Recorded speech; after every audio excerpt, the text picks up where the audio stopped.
hingga nanti pukul 3. Dan rangkaian acaranya saya sampaikan yang pertama, kita akan menyapa peserta sedikit mengenai saya juga. Lalu tilawah 13.10 sampai 14.20 dan penyampaian dari oleh Ustadz 13.20 sampai 14.20 insya Allah, dan 14.20 sampai 14.50 tanya jawab juga diskusi, dan terakhir ada penutup.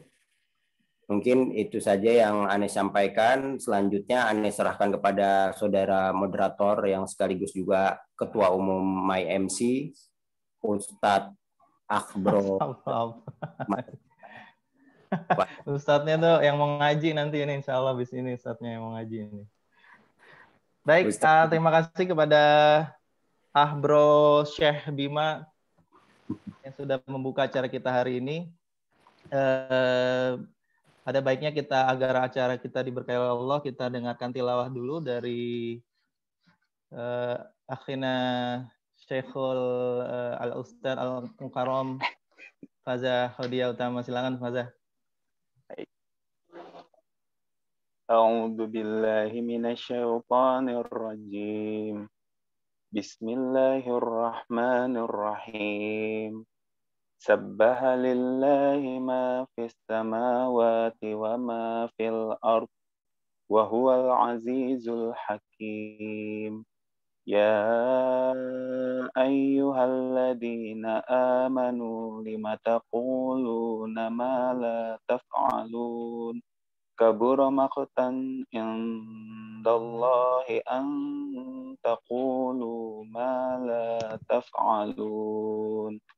Innallaha yuhibbul ladina yuqatiluna fi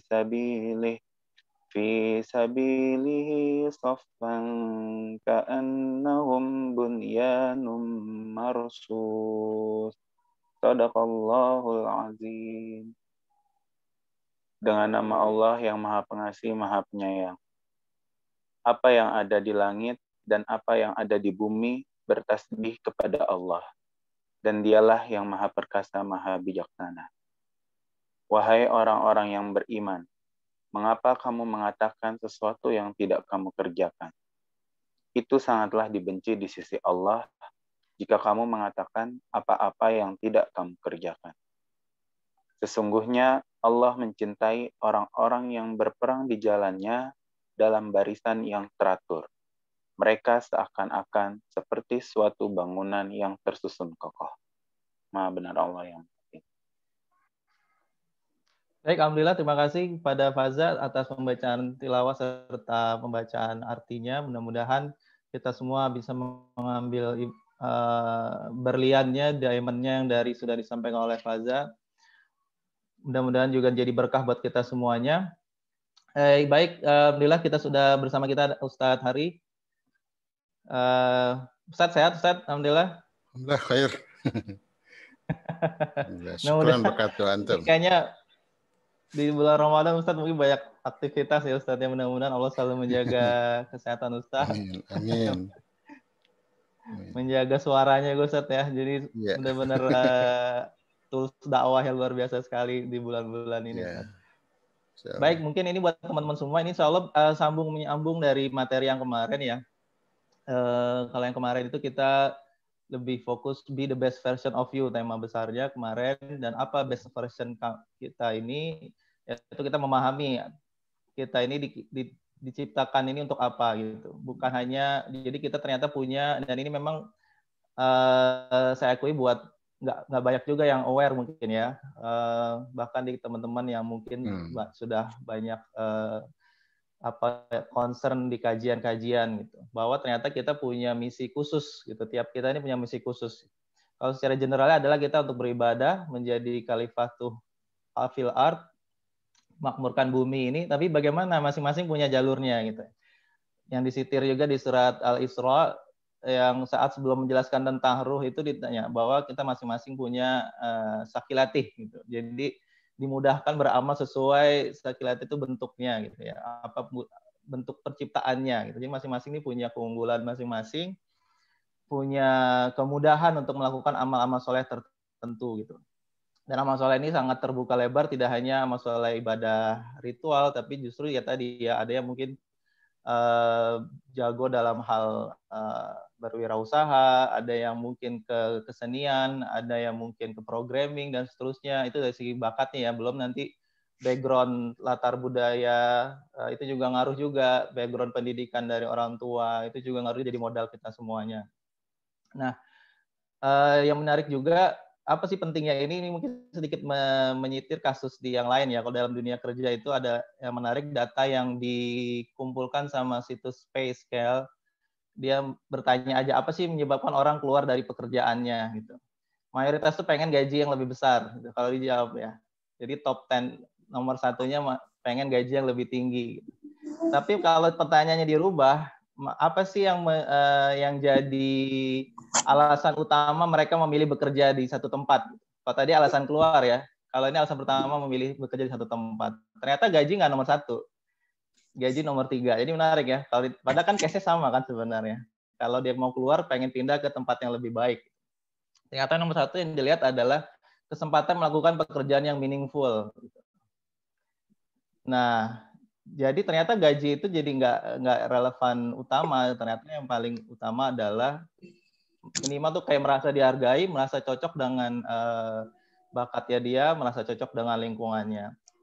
Nah, kalau ini dalam hal pekerjaan, itu yang bikin orang semangat bekerja, apalagi dalam hidup. Nah, apakah kita sudah ketemu meaningful life kita gitu? Nah, inilah memang yang kita sedang coba gali lagi dari Ustadz. Jadi kalau pekerjaan, kalau nggak ketemu meaningful job, kita tinggal pindah. Gitu. Tapi kalau meaningful life, kita nggak bisa pindah ke kehidupan lain. Gitu. Kehidupan kita cuma ini saja. Baik, tidak berpanjang lebar lagi. Ada persilakan kepada Ustadz. Silakan Ustadz. Ya, langsung aja nih. Ya, silakan Ustadz. Ya, terima kasih ya Reza. Jazakumullah khairan jaza atas waktunya hari ini. Baik. A'udzubillahi minasyaitonirrajim. Bismillahirrahmanirrahim. Alhamdulillahilladzi ba'atha fil ummiyina rasulan minhum yatlu alaihim ayatih wa yuzakkihim wa yu'allimuhumul kitaba wal hikmah. Asyhadu an la ilaha illallah wahdahu la syarikalah wa asyhadu anna Muhammadan abduhu wa rasuluh. Allahumma shalli wa sallim ala sayyidina Muhammadin wa ala alihi wa sahbihi wa wala. Yang hadirun teman-teman sekalian, para pemuda, para pemudi yang dimuliakan Allah, para ustadz-ustadzah, guru-guru yang saya muliakan. Huikum jami'an bitatil Islam. Assalamualaikum warahmatullahi wabarakatuh. Alhamdulillah teman-teman. Waalaikumsalam warahmatullahi wabarakatuh. Soimin wa soimat. Ya, alhamdulillah kita ada di 10 hari terakhir Ramadan ya. Dan mungkin nanti malam ke berapa? Ke-26 ya? Atau ke-27 begitu.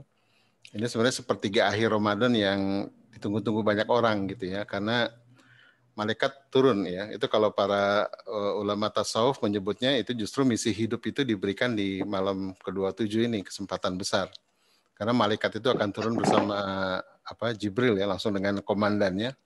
Tanazzalul malaikatahu wa ruhu fiha bi'izni rabbihim min kulli amr. Ya, jadi malam itu ya konon ceritanya itu malaikat merapat di langit itu ya sampai berjejal-jejal itu di langit. Langsung dipimpin oleh Jibril ya. Tanazzalul malaikatahu wa ruhu fiha bi'izni rabbihim dengan izin Rabbnya dengan membawa tugas min kulli amr. Ya, tugas ini sebenarnya diantaranya tugas kenabian ya, karena Rasulullah SAW juga menerima tugas kenabian itu di malam di bulan Ramadan, di malam ke-27 ya kan, Al-Quran turun itu pertama kali. Itu sebenarnya pertama kali juga Rasulullah SAW mendapatkan tugas kenabian.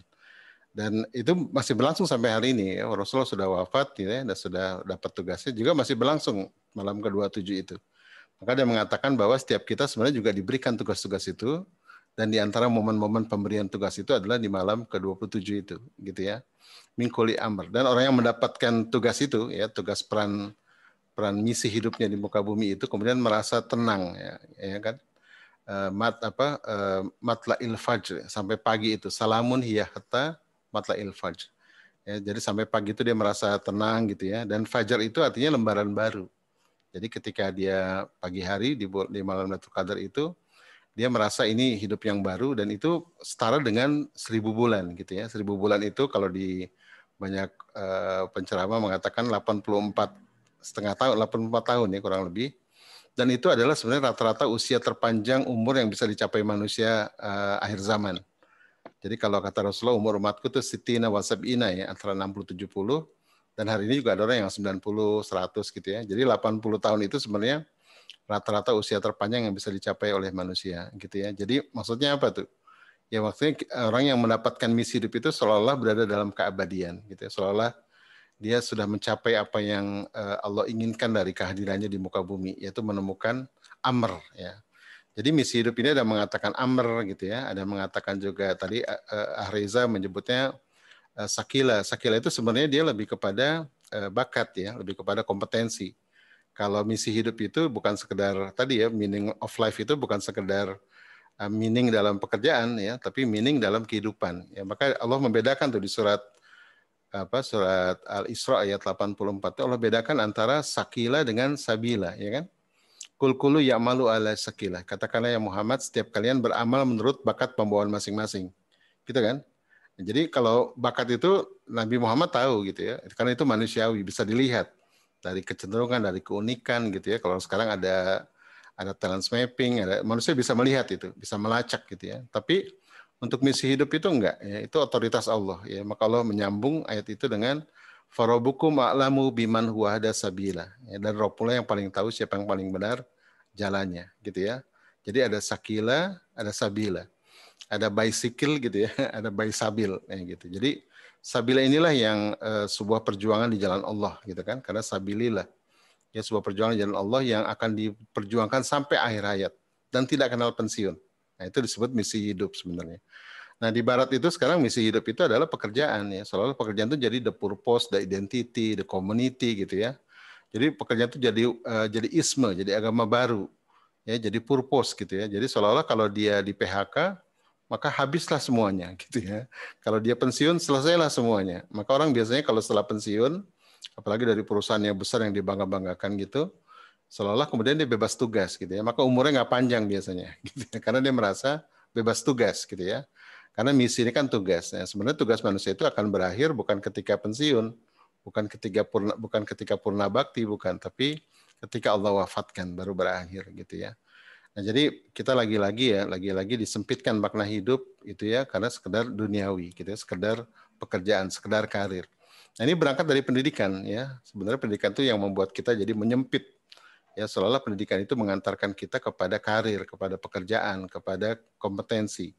Gitu ya. Padahal pendidikan itu kan mengantarkan manusia jadi insan kamil, ya, jadi human being, bukan human thinking dan human doing. Nah, itu kemarin kita bahas ya, teman-teman, bahwa kita menjadi the best version of myself gitu ya. Jadi kata self itu adalah jiwa kita, diri kita gitu ya, pribadi terkait dengan kejiwaan. Kalau dalam bahasa perspektif saya disebut dengan fitrah ya. Kalau Ki Hajar nyebutnya kodrat. Nah, cuman Ki Hajar juga agak sempit juga ya, makna kodrat itu diartikan sebagai bakat gitu ya, sebagai keunikan gitu ya, walaupun juga diartikan kodrat alam, kodrat zaman gitu ya, dan seterusnya. Itu saya tulis hari ini di Facebook dan banyak yang bingung dengan tulisan itu karena orang menyangka kodrat itu ya bakat gitu ya, padahal kodrat itu meliputi kodrat bertuhan, sepakat nggak? Ya, kodrat manusia kan dikodratkan untuk bertuhan ya gitu ya. Jadi kalau cuma bakat, cuma belajar, nanti Tuhan seolah-olah bukan kodrat ya, orang boleh pilih gitu. Yang kedua disebut kodrat juga adalah seksualitas kan, laki dan perempuan. Gitu. Kalau kodrat cuma bakat dan belajar, nanti seksualitasnya menyimpang gitu ya. Seolah-olah orang boleh jadi homo, boleh jadi lesbi karena dianggap bukan kodrat. Seksualitas itu kodrat. Dan orang yang jadi LGBT itu menyimpang dari kodratnya atau menyimpang dari fitrahnya. Ya, disebut dengan kodrat juga adalah ilmu gitu ya, ilmu yang benar gitu ya, bersumber dari kitabullah. Jadi kodrat manusia itu belajar memang. Tapi yang dia pelajari adalah sesuatu yang benar, yang bersumber dari kebenaran, yaitu kitabullah ya. Maka tadi saya luruskan tuh ya pandangan Ki Hajar, karena Ki Hajar sendiri menyebut bahwa tujuan pendidikan itu agar memperoleh keselamatan dan kebahagiaan yang setinggi-tingginya katanya, gitu ya. Itu tujuan pendidikan. Jadi bukan untuk jadi pekerja, untuk jadi apa? Jadi kuli gitu ya, untuk jadi businessman bukan ya, tapi untuk mencapai keselamatan dan kebahagiaan yang setinggi-tingginya. Jadi penyempitan makna inilah yang kemudian membuat kita hari ini mengalami macam-macam ya, hustle culture gitu ya, toxic parent, toxic self-help gitu ya, dan seterusnya. Nah, itu kemarin sudah kita bahas ya, agar kita melakukan refining yourself gitu ya, atau menemukan versi terbaik dari diri kita. Oke, teman-teman sekalian, hari ini kita akan melanjutkan gitu ya, setelah menemukan the best version of us gitu ya, what the next gitu ya. Nah, kalau Simon Sinek itu dalam bukunya setelah find your mission gitu ya, atau setelah find your mission find your belief gitu ya, atau start with why. Maka berikutnya apa? Find people who believe what you believe gitu kan. Menemukan orang-orang yang sama misinya dengan kita. Nah, itu nanti ini yang disebut dengan collaborate gitu ya. Collaborate twin gitu. Jadi setelah menemukan misi, kemudian mencari orang-orang yang punya misi yang sama gitu ya. Atau setidaknya punya misi yang misi besarnya sama walaupun misi personalnya berbeda gitu ya. Nah, ini nanti disebut dengan collaborate twin gitu ya. Ibaratnya kalau dalam kehidupan yang nyata itu ya, orang kolaborasi sering diartikan dengan sebuah kerjasama gitu ya. Tapi kerjasama ini ada macam-macam nih. Ya, ada kerjasama seperti atlet dayung ya. Atlet dayung itu kan kerjasama ya. Tapi semua melakukan hal yang sama, semua mendayung gitu ya. Walaupun dalam satu kapal, tapi semuanya sama, ya, perannya sama, seragam. Atau seperti rugby misalnya, atau sepak bola ya. Ada peran-peran, tapi peran ini nggak banyak gitu ya, nggak terlalu banyak perannya gitu ya. Dan saya lebih senang kalau kolaborasi itu mau memberi contoh orkestra gitu ya. Di sebuah orkestra yang besar itu ya ada berbagai macam alat musik yang dimainkan kan. Nah, itulah kolaborasi. Dan itu memerlukan leader, sepakat ya. Ada leader yang memimpin, ada platform knowledge yang dirancang gitu ya, yang untuk jadi platform bersama. Lalu ada program gitu ya berupa musik yang di-arrange gitu ya sehingga bisa dimainkan bersama, dan ada orang-orang yang punya kompetensi sesuai dengan alat musik yang sama gitu ya. Karena kalau nggak ada orkestrasi gitu ya, alat musik dimainkan begitu saja jadi kacau balau ya, tidak terjadi harmoni. Maka dibutuhkan nanti disebut dengan nanti kita akan bahas di akhir ya, disebut dengan collaborative leadership ya, pemimpin yang kolaboratif. Kalau di masa lalu mungkin yang dikenal itu heroic leadership gitu ya, pemimpin yang dia seolah-olah jadi pemimpin tunggal ya gitu. Kalau main catur itu ya jadi rajanya gitu ya. Tapi hari ini justru yang kita butuhkan adalah collaborative leadership ya, dan itu sebenarnya yang ditunjukkan oleh Rasulullah SAW gitu ya. Bagaimana beliau itu orang yang humble gitu ya, orang yang memang dia punya punya derajat gitu ya, punya derajat sebagai leader ya, tapi dia turun ke bawah gitu kan. Dia levelnya dia bisa turun ke bawah ya, bisa kolaborasi gitu ya, dan ada hal-hal yang dia sampaikan kepada sahabat-sahabat ketika dia punya problem. Jadi sharing problem gitu ya. Berarti kalau leader itu bukan segalanya tahu gitu ya. Leader ini justru yang mengkomunikasikan ya problem, yang istilahnya find the way, lead the way, ya, communicate the way, dan show the way gitu ya. Sama kayak imam sholat ya, dia juga yang mengkomunikasikan ya, gerakannya, tahapannya, dan seterusnya. Oke teman-teman, mungkin saya boleh share screen ya. Nah, ini ada sedikit share screen ya. Nah, jadi kalau saya gambarkan ini seperti orkestra gitu. Jadi kalau di dunia saya gitu ya, dunia knowledge management itu kolaborasi itu kewajiban gitu ya. Nggak ada. Jadi bahasa di knowledge management tuh no one is smart as all of us gitu. Nggak ada seorang pun yang lebih pandai daripada kalau kita bareng-bareng gitu ya. No one is as smart as all of us gitu. Itu jargon di dunia knowledge management ya, karena ilmu kalau di barat itu ilmu itu semua progresif, semua dinamis ya. Maka nggak ada orang yang paling jago dari yang lain gitu ya. Kalau dalam Islam agak berbeda sedikit ya. Islam itu ada stabilitasnya, ada dinamikanya. Memang ada yang dikolaborasikan. Ya, tapi ada yang disepakati gitu ya, yang semua orang harus sepakat tentang ini, tapi ada hal yang harus dikolaborasikan. Jadi dua sisi nih. Jadi kalau kolaborasi aja tanpa ada kesepakatan juga problem gitu ya, masalah nanti di tingkat pelaksanaannya. Nah, saya sering menggambarkan seperti orkestra gini ya. Nah, orkestra ini kita lihat ada leader ya, ada pemimpin di depan gitu ya, yang melakukan orkestrasi. Dan pemimpin ini belum tentu bisa memainkan semua alat musik ya, tapi dia yang melakukan diligent gitu ya, melakukan memimpin. Yang kedua ada orkestrasi, ada arrangement ya, ada musik yang ada partitur ya yang dimainkan bersama gitu ya. Yang ketiga ada kompetensi gitu ya, kompetensi dari orang-orang yang bergabung bersama orkestra gitu ya. Nah, ini yang kita inginkan dalam sebuah kolaborasi gitu ya. Nah, maka kalau kita perhatikan ya, bahwa kolaborasi berjamaah itu memerlukan ini. Dan ini kendalanya nanti ya, musuh besarnya ada di ego. Nah, ini lagi-lagi balik lagi ke egosentrik nih, gitu ya. Orang-orang yang ego ini sulit untuk bekerja sama, gitu ya, sulit untuk melakukan kolaborasi, gitu ya, karena dia merasa merasa dirinya paling hebat, gitu ya. Nah ini kemudian jadi masalah ya di zaman hustle culture ini, egosentrik tadi. Ini kalau kajian-kajian ulama itu ya, kajian para pakar psikologi juga itu disebut dengan mental iblis, gitu ya. Iblis itu kenapa nggak mau kolaborasi dengan Adam, ya, bahkan nggak mau tunduk pada Allah karena merasa lebih hebat kan. Ya ana khairu minhu, aku lebih baik daripada dia. Khalaqtani minar wa khalaqtahu min tin.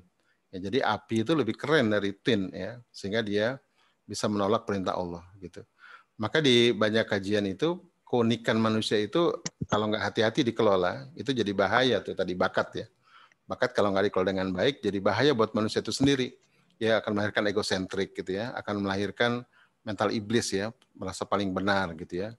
Yang ketiga susah kolaborasi, gitu ya. Mikirnya kompetisi nanti bukan kolaborasi, gitu ya. Walaupun ada satu istilah lagi disebut surpetisi.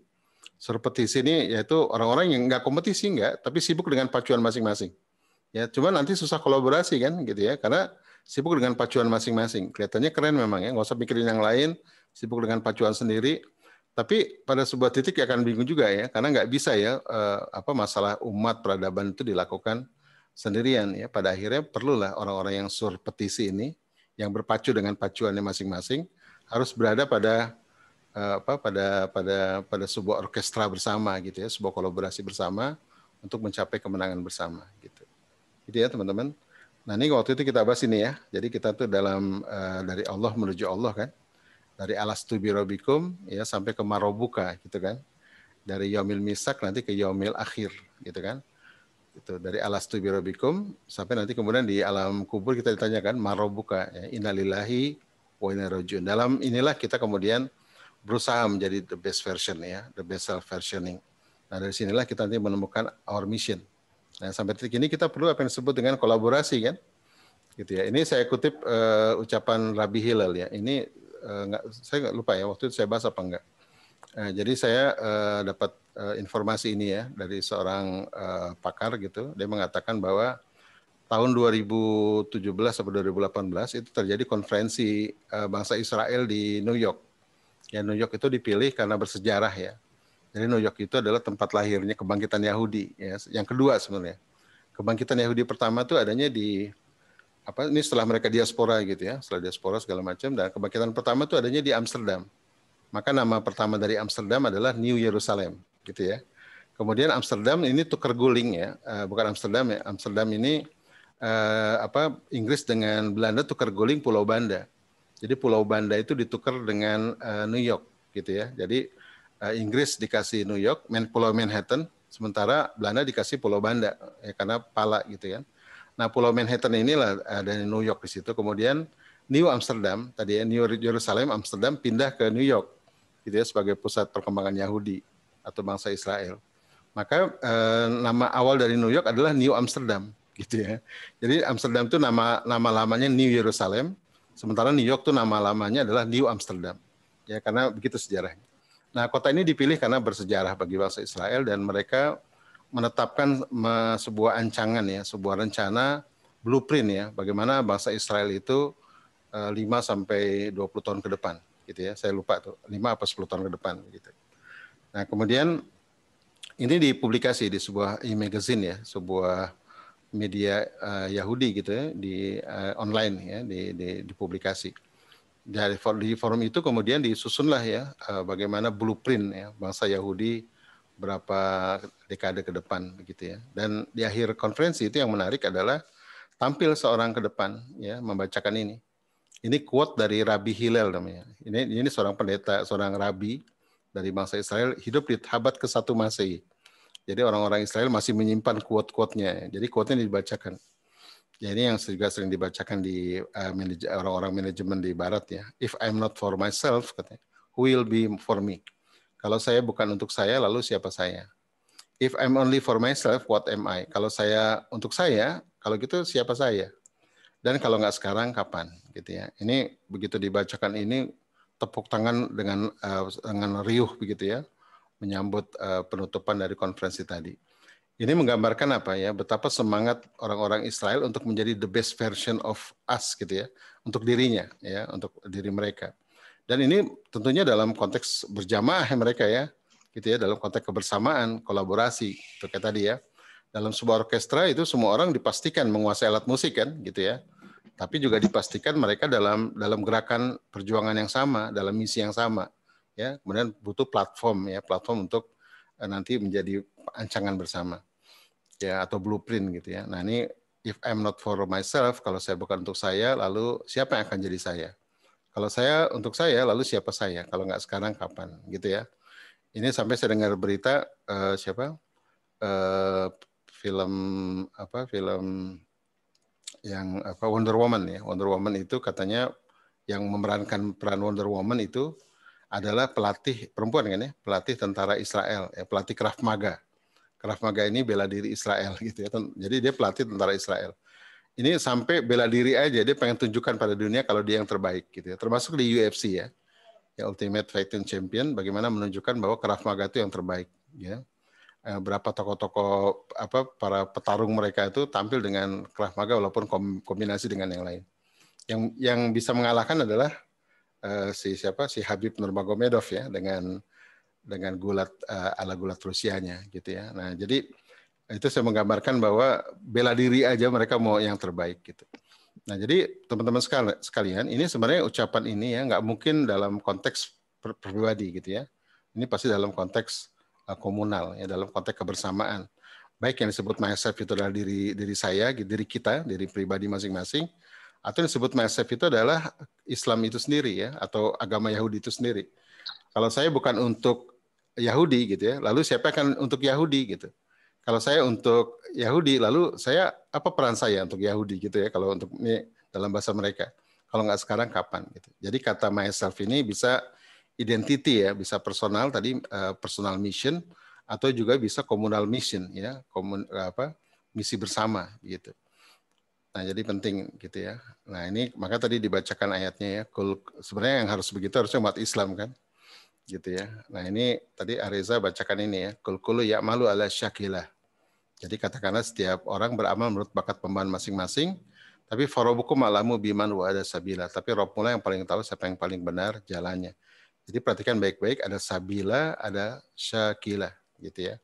Syakilatin ini lebih kepada kalau banyak ustadz nyebutnya bakat pembawaan ya atau bakat gitu. Kalau sabila ini adalah the mission of life. Maka misi itu bukan bakat. Bakat itu penting nggak? Penting. Nanti bakat jadi tools ya, jadi solusi bagi misi gitu. Misalnya teman-teman sekarang bakatnya apa gitu ya? The best version dengan bakatnya apa? Misalnya orang IT gitu ya, programmer yang handal ya, YouTuber atau apa terserah gitu ya. Seorang pembawa acara, seorang narator ya silakan. Tapi sabila ini itu adalah apa yang mau dia perjuangkan sampai akhir hayat. Kadang-kadang nggak ada hubungannya dengan bakatnya gitu ya. Kayak saya misalnya bakat saya ini analis gitu ya.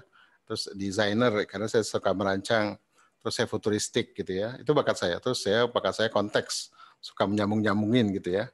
Nah, maka saya suka filsafat, suka sejarah begitu ya. Itu bakat saya. Ya kalau kompetensi saya dulu matematika gitu ya. Matematika juga itu kan ilmu tentang pola ya. Kalau siapa tuh Sujiwo Tejo juga dari matematika kan, dia mengatakan matematika itu bukan ilmu berhitung, tapi ilmu menangkap pola gitu ya.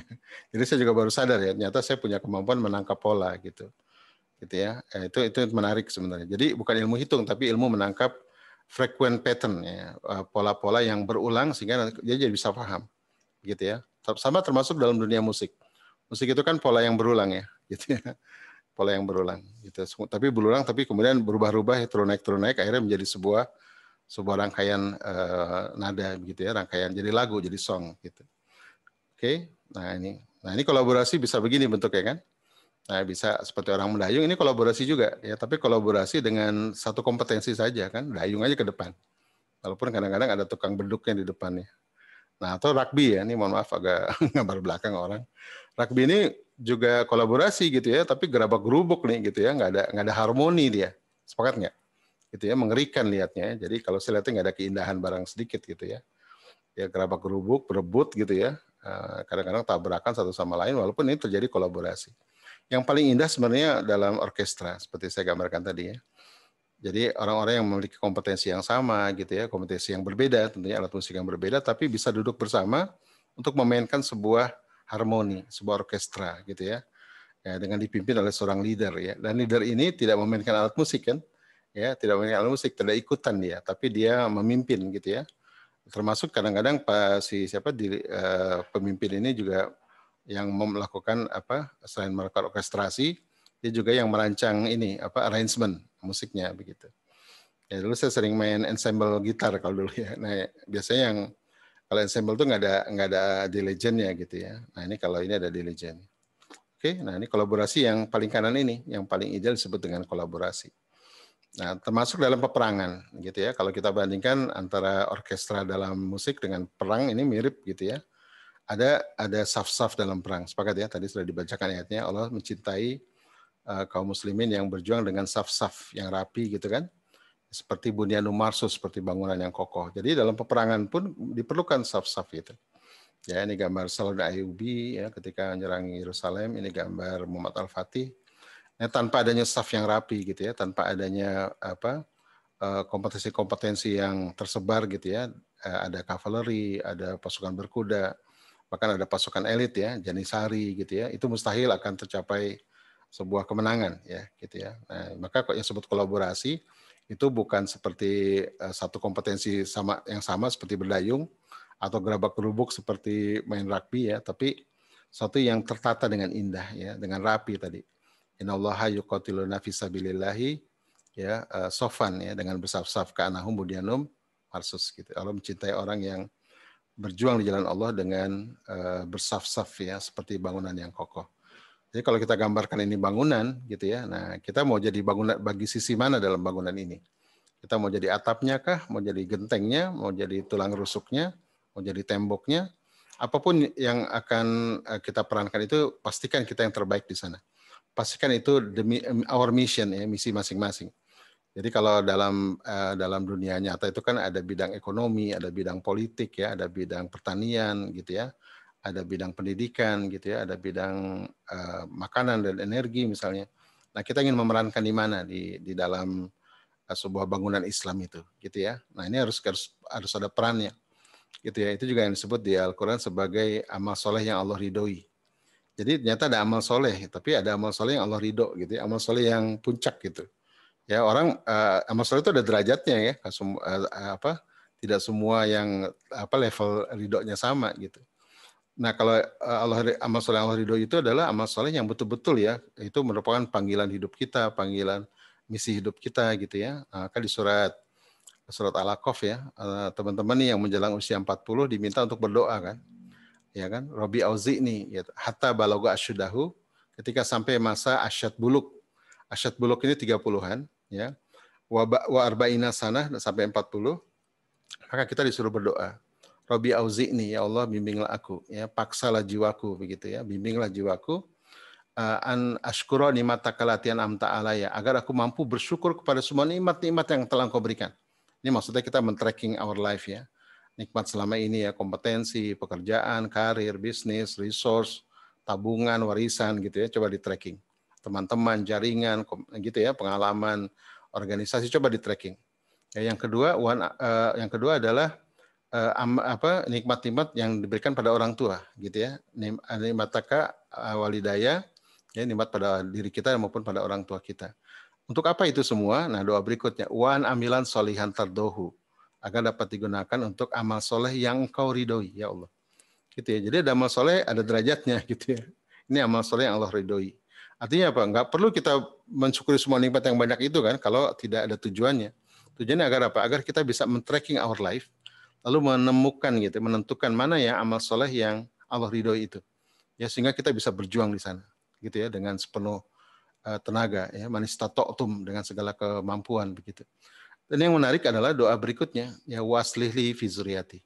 Ya, dan perbaikilah aku dengan mendidik keturunanku gitu. Waslihli fi zuriyati. Jadi Allah sudah, setelah kita melacak menemukan misi hidup, maka pikirkan keturunan, ya, pikirkan masa depan, pikirkan generasi gitu ya. Ini doa ini menarik betul ya, karena pertama dikaitkan dengan usia 40 gitu ya.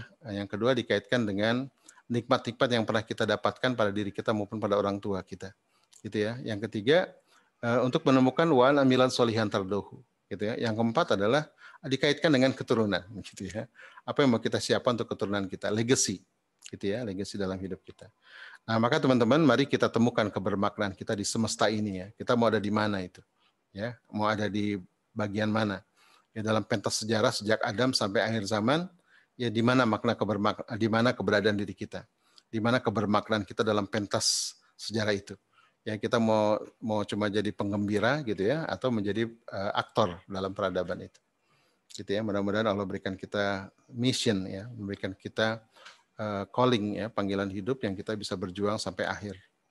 Nah, ini tapi harus berjamaah gitu ya, sehingga menjadi bunyanun marsus gitu. Nah, sampai situ kemudian ini sasarannya ini ya. Kuntum khairu ummah ya, gitu kan? Agar kita menjadi khairu ummah. Karena khairu ummah itu adalah kolektif ya, kolektivitas dari orang-orang terbaik, sepakat nggak? Gitu ya. Sama kayak buku yang membahas tentang model kebangkitan umat. Jadi banyak orang menduga ya Salahuddin Al-Ayyubi itu seseorang yang panglima perang yang hebat, kemudian melakukan Al-Quds gitu ya, membebaskan Palestina. Lalu kemudian dia jadi orang yang terkenal begitu. Ya, ceritanya nggak begitu kan, gitu ya. Ayyubi itu bukan seseorang saja sendirian ucuk-ucuk ke Palestina. Dia adalah orang puncak dari generasi orang-orang hebat yang lahir pada zamannya, gitu kan. Ada ahli militer, ada ahli kimia, ada ahli strategi, ada ahli hukum, ada kedokteran. Ketika banyak orang ini hebat pada generasi itu, maka muncullah puncaknya. Ya, kolektifnya adalah Allah berikan pemimpin yang terbaik, gitu ya. Nah, dari pemimpin terbaik inilah ya muncullah kemenangan itu. Gitu ya. Jadi bukan muncul pemimpin lalu dibangun jamaah, enggak gitu ya. Justru karena banyak orang hebat inilah muncullah pemimpin yang terbaik ya, sebagai hadiah kolektif dari orang-orang terbaik pada generasi itu. Gitu ya. Maka lahirlah ini khairu ummah. Kita kuntum khairu ummah, the best model of community gitu ya. Ukhrijat linnas gitu ya, yang dikeluarkan. Ya, jadi bukan dibentuk, bukan dicetak, tapi dikeluarkan, inside out. Gitu ya. Dari manusia ta'muru bil ma'ruf. Nah, ini inti dari hidup itu.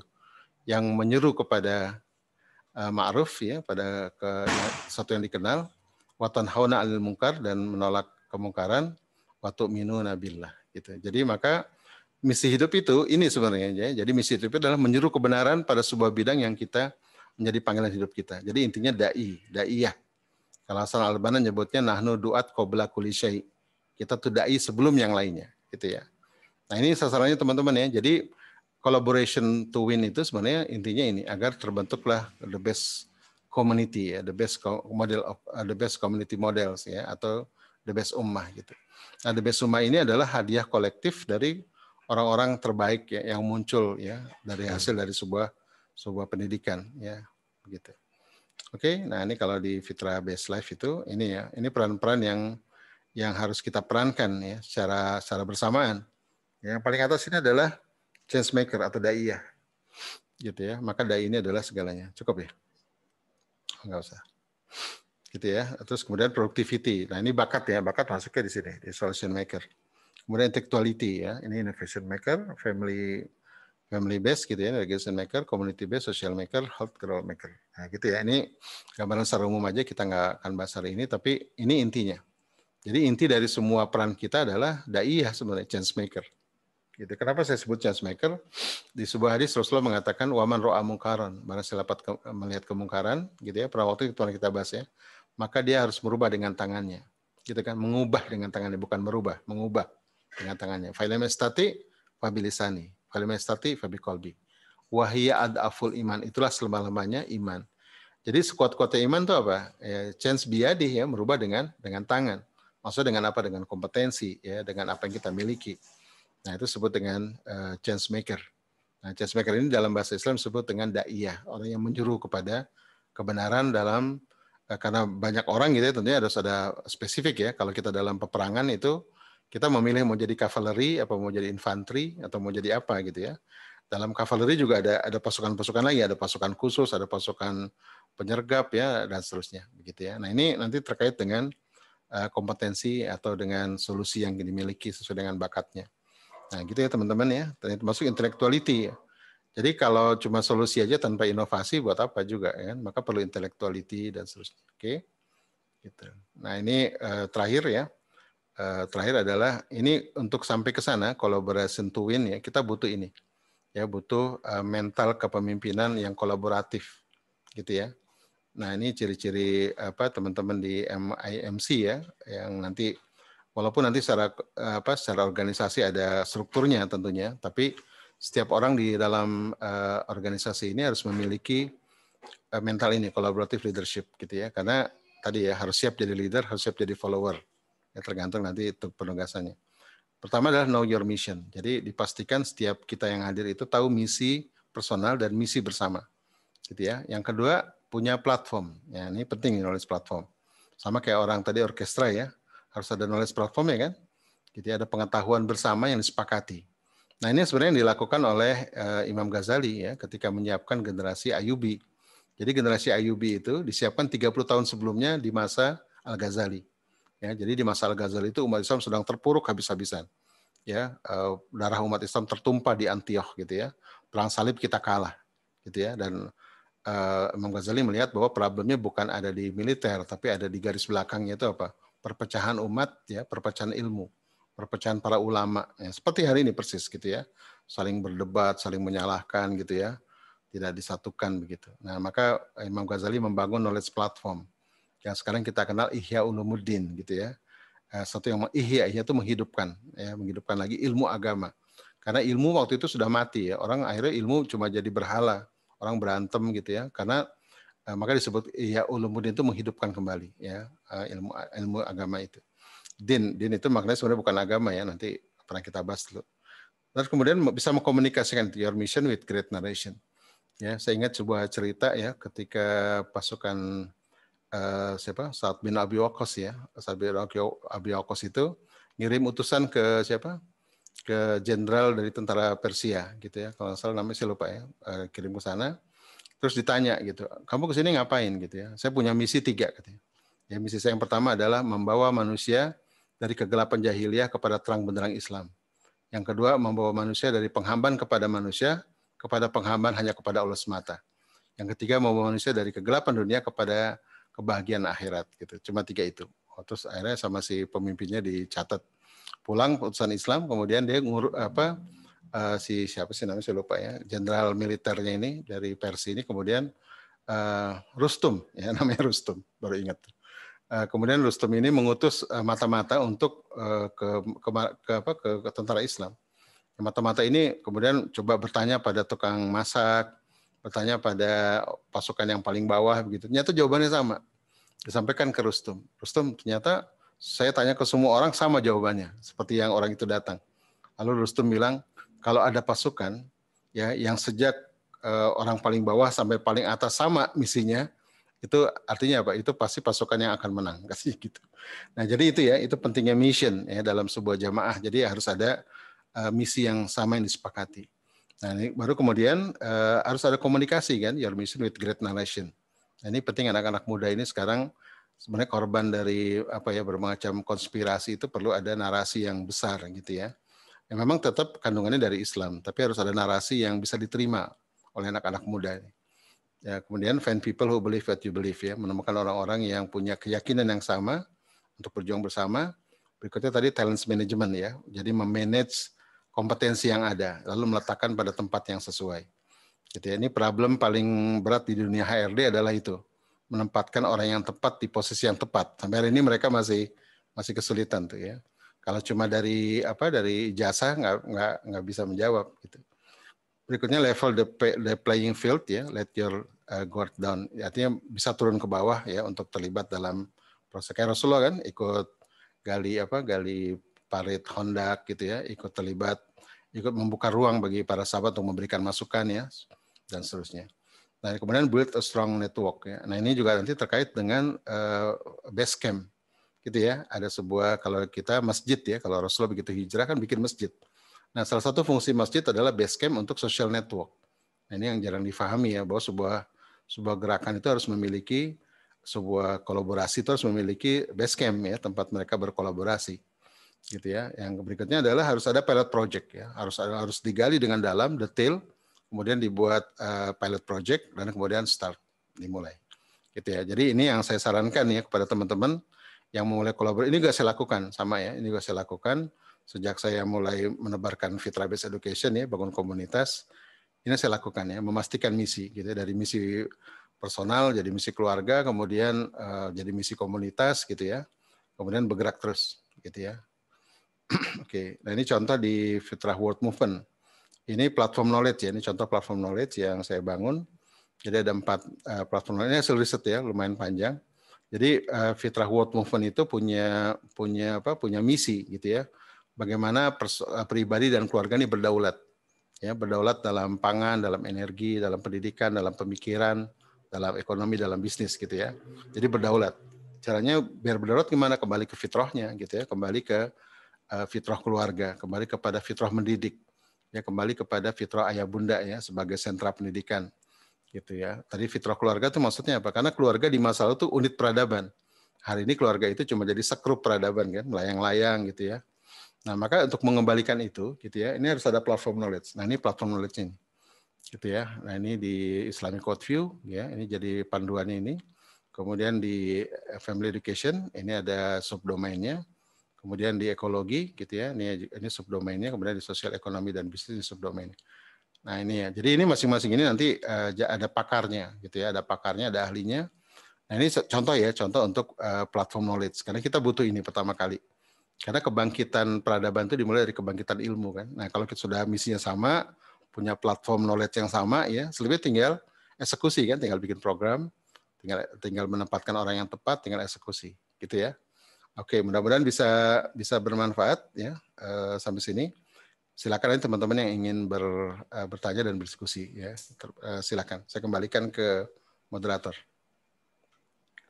Baik, alhamdulillah, terima kasih Ustadz atas pembuka diskusi ya berarti Ustadz ya. Jadi diharapkan bisa kita lebih banyak diskusinya. Tadi mungkin kalau teman-teman yang sudah sering mengikuti Ustadz sudah aware ya bahwa satu slide aja tuh sebenarnya digali tuh bisa panjang sendiri gitu, luar biasa itu. Tadi slide terakhir aja kita baru sempat lihat sebentar Ustadz, udah langsung pengen, ini ada ini, ada ini, ada ini ya. Nanti Ane silakan pada teman-teman ya, dari Ane pribadi sih juga ada yang ingin ditanyakan juga kepada Ustadz. Cuma Ane persilakan pada teman-teman semua, silakan kalau ada yang mau tanya bisa langsung di chat atau langsung ngomong dengan Ustadz. Nah sembari ini Ustadz, jadi ini mungkin sedikit info kepada teman-teman semua. Mungkin kita kasih bait-bait informasi aja apa sih MYMC itu. Nah tadi seperti kata Ustadz, kita yang sudah menyadari ya pentingnya atau aware kita tuh harus mencari misi hidup. After misi hidup ini apa? Kita mencari teman-teman yang punya kesamaan. Khususnya kalau ini misi besarnya mau kita ini adalah kita semua ingin menjaga tadi ya, kita bisa istiqomah mengejar. Jadi udah tahu misi hidup pun masih ada PR besar lagi kan, gimana kita menjalankan misi hidupnya itu. Apalagi kalau kata Ustadz, misi hidup itu sifatnya besar ya, dan mungkin tidak akan selesai selama kita hidup juga misi hidupnya. Dan itulah peran nanti keluarga, anak-anak kita yang akan jadi legasinya itu dari Ustadz ya. Jadi udah pasti nggak bisa sendirian. Makanya itu kita, ini gambaran kecilnya informasi MYMC ini kita ngumpulin lah teman-teman yang memang kita sama-sama ingin mengejar misi hidup tadi, mengejar misi umat kita tadi kalau steppingnya dari best version of ourselves, best version of our family, our community, dan tadi kuntum khairu ummah, mudah-mudahan kita menjadi umat yang terbaik. Nah, silakan kalau ada yang ingin bertanya, tungguannya belum lihat chat ya. Oh, udah ya, dari Mas Tanto nih. Ingin bertanya Ustadz, bagaimana mencari formulasi kolaborasi jika dalam satu tim komunitas semua individunya pemimpin-pemimpin? Nah, ini udah kolaborasinya udah skala saat gitu ya. Iya. Oke, makanya ketika kolaborasi itu ya gunakan kompetensi untuk solusi ya. Jangan gunakan kompetensi untuk misi gitu. Ya kan? Soalnya bakat itu kan ada orang punya bakat leader gitu ya, bakat leader. Tapi ketika berkolaborasi dia harus merendahkan itu hanya sebagai kompetensi gitu ya.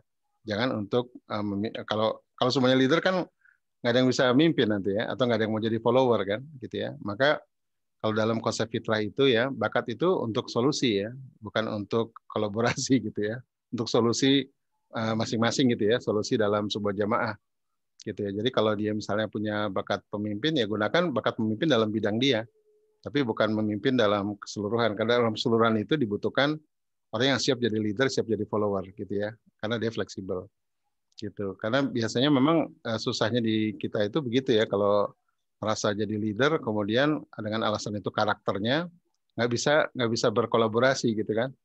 Gitu. Padahal berkolaborasi itu tidak menunggu orang harus punya bakat guyup gitu ya, atau punya bakat berkolaborasi. Semua orang harus wajib berkolaborasi, wajib berjamaah. Watasimu bihablillahi jami'ah wala tafarraqu gitu kan. Artinya setiap kita ini harus punya mental follower dan mental leader gitu ya. Followership dan mental leadership. Gitu. Jadi siap untuk jadi leader, siap jadi follower. Walaupun secara bakat dia leader gitu ya, secara bakat dia senangnya mimpin. Tapi dalam sebuah gerakan ya, dia harus siap ya untuk jadi follower, siap jadi leader. Dan itu nggak hard feeling. Sama ketika Umar bin Khattab ya memecat Khalid bin Walid kan biasa aja gitu ya. Tidak merasa kok saya diturunin gitu. Biasa aja karena ini ada sisi lain ya yang harus kita turunkan dari ego ya, dari ego karena kepentingan jamaah yang lebih besar gitu kan. Nah, ini kadang-kadang di rumah tangga juga sama gitu ya. Ada seorang suami istrinya bilang, Mas ini kalau ngomong tuh kasar ya Mas gitu ya. Bisa nggak sih Mas bicara lebih lembut gitu ya. Suaminya bilang gini, Ibu kan tahu saya ini kan karakternya Umar bin Khattab gitu ya. Jadi saya sampai kapanpun nggak bisa ngomong lembut gitu. Kan nggak bisa begitu ya. Jadi nggak bisa kita benturkan antara bakat gitu ya dalam ruang keluarga misalnya atau ruang jamaah. Gitu ya. Dalam ruang keluarga, ruang jamaah kita harus yang bermain nanti ego gitu ya, bisa mengendalikan ego, menurunkan ego begitu ya. Gitu. Mudah-mudahan bisa paham. Kalau di pernikahan pakai bakat repot kan, gitu ya. Saya ini seorang ayah, tapi saya tuh nggak punya bakat memimpin, maka saya nggak bisa mimpin, nggak bisa. Seorang ayah itu dia imam, qoam, sepakat ya. Gitu. Atau seorang ibu misalnya, saya ini dulu pernah saya baca di Facebook ya, ibu nulis gini, saya tuh ibu tapi nggak punya bakat empati, nggak punya bakat servicing gitu ya, maka saya nggak berbakat jadi ibu, kan aneh tuh ya. Gitu ya, mau jadi bakat jangan dibawa ke ruang seksualitas gitu ya. Kalau secara feminitas dia ya ibu ya, walaupun dia secara bakat itu kan buat pekerjaan ya, buat work life gitu ya, jangan dibuat family life gitu ya. Walaupun dia seorang ibu yang nggak punya bakat empati, nggak punya bakat service ya, tapi di dalam rumah tangga itu wajib seorang ibu itu mesti seorang makmum ya, harus punya kemampuan welas asih gitu ya, kemampuan merawat, kemampuan untuk setia gitu ya, dan seterusnya. Oke. Ini jadi benturan banyak nih gitu. Kalau ini Ustaz sebagai patokan kita kapan misalnya tadi mungkin Tanto kan juga leader juga nih Ustaz. Jadi kapan saatnya dia tahu gitu nih kayaknya saya cocoknya di sini follower dari si A gitu. Tapi di satu sisi sebenarnya si A ini lebih cocok dari follower saya nih gitu. Mungkin ada pertimbangan-pertimbangan juga nggak Ustaz? Ya biasanya dalam bidang yang bisa jadi patokan dalam bersama gitu Ustaz. Ya dalam project biasanya. Kalau misalnya proyeknya terkait dengan misalnya proyek tentang pertanian gitu ya, dalam MIC misalnya bikin pertanian nih. Nah, yang jadi leader tentunya yang punya bakat pertanian gitu ya. Di situ letaknya. Yang lain harus jadi follower gitu ya. Harus rela gitu. Jadi makanya nanti bakat dikaitkan dengan dengan bidang gitu kan. Nah, di bidang itu dia harus jadi leader dalam bidangnya. Begitu ya. Di tempat lain dia harus jadi follower karena dia bukan bidangnya gitu kan. Sama kayak Umar dan Abu Bakar itu kan kalau dalam peperangan nggak pernah jadi panglima perang kan. Ya, karena war itu bukan bidangnya gitu ya. Dia lebih ke strategik kan. Baik Abu Bakar, Umar itu lebih ke strategic level. Maka dalam peperangan dia nggak pernah jadi panglima, dan dia nurut pada panglima yang mimpin gitu kan. Gitu. Jadi menempatkan dirinya sesuai dengan bakatnya gitu ya dalam sebuah bidang gitu kan. Dalam sebuah bidang. Gitu. Oke. Oh, Masya Allah. Jadi ada ininya ya, ada alasan dalilnya tadi itu ya Ustaz ya. Iya, Umar sama Abu Bakar kan nggak pernah jadi panglima. Gitu, kan? Iya, beliau itu nggak pernah jadi panglima kan.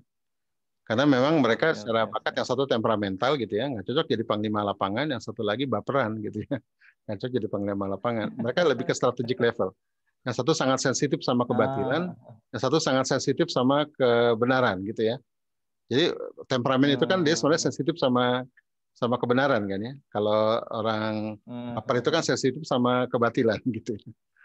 Begitu. Ya. Siap. Iya. Baik Ustaz, alhamdulillah. Nah, ini ada pertanyaan lagi Ustaz. kalau misalnya seorang istri sekaligus ibu, ini konteksnya membagi peran dirinya ya, Ustaz ya. Kayak bingung berapa banyak porsi pembagian jadi istri, jadi ibu. Anak-anak butuh perhatian, suami juga butuh perhatian. Itu gimana? Ya, kalau anak itu sebenarnya tugas berdua gitu ya.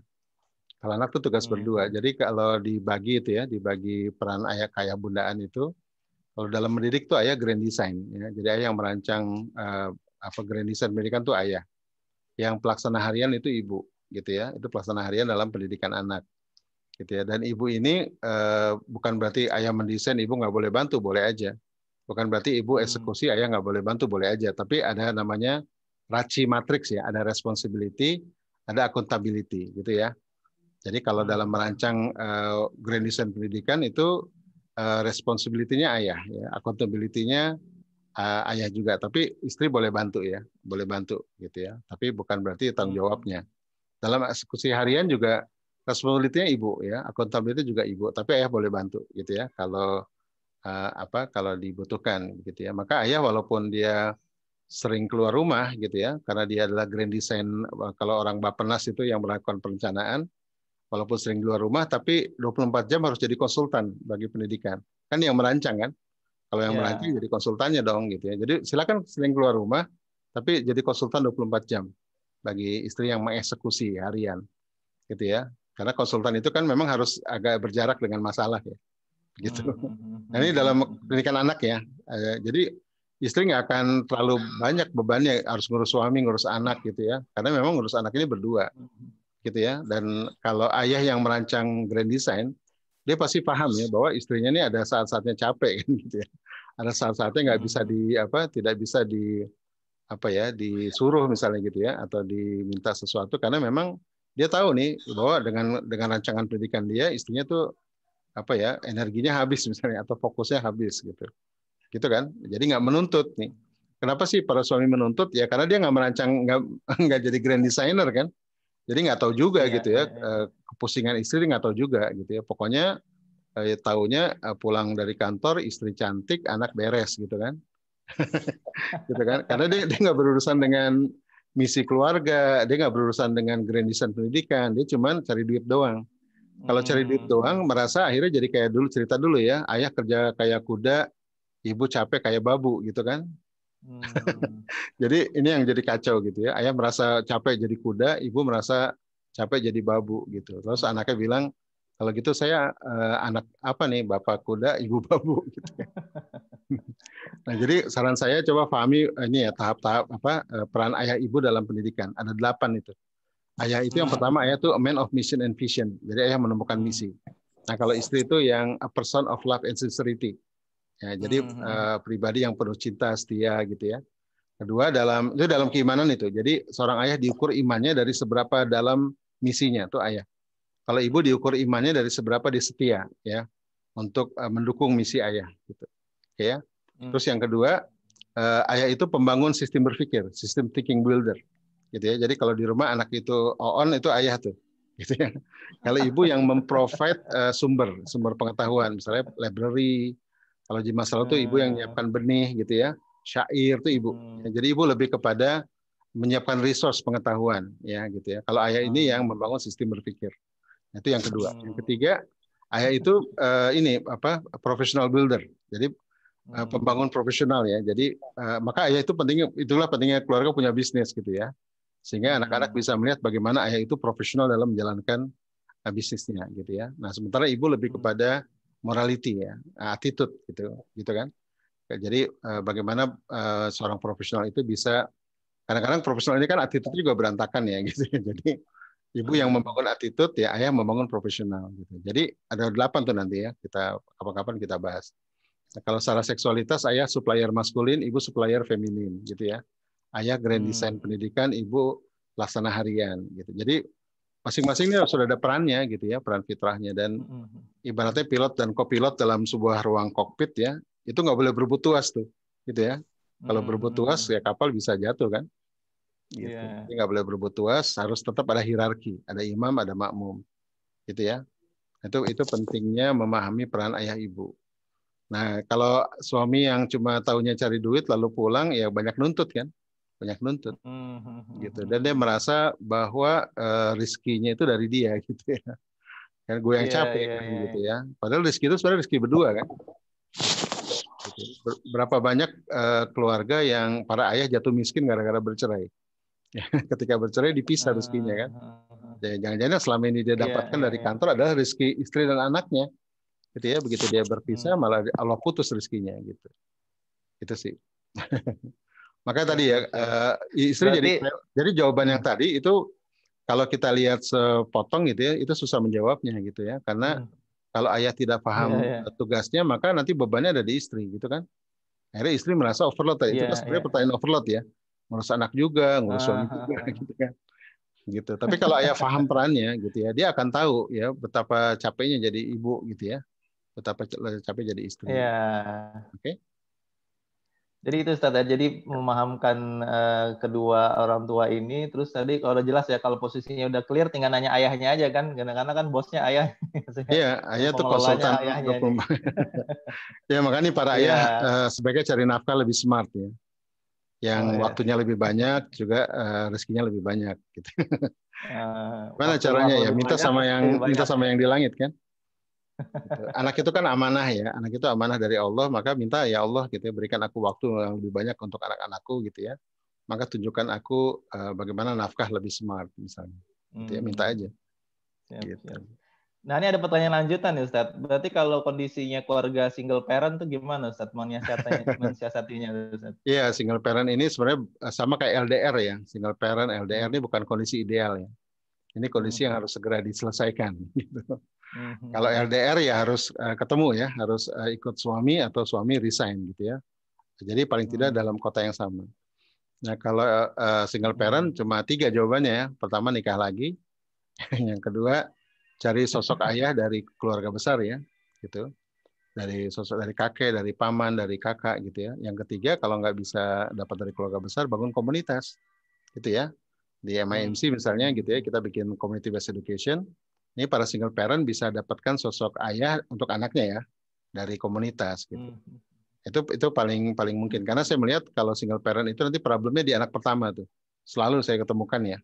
Saya kenali gitu polanya ternyata problem di anak pertama. Kenapa? Karena single parent ini kan memerankan 2 peran ya, sepakat nggak?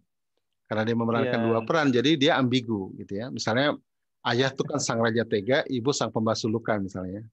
Jadi kalau pedang itu ibaratnya ada yang menempa, ada yang mendinginkan. Nah sekarang kalau yang nempa sama yang ngedinginin orang yang sama gitu ya. Jadi kan nggak konsisten ya, nggak konsisten.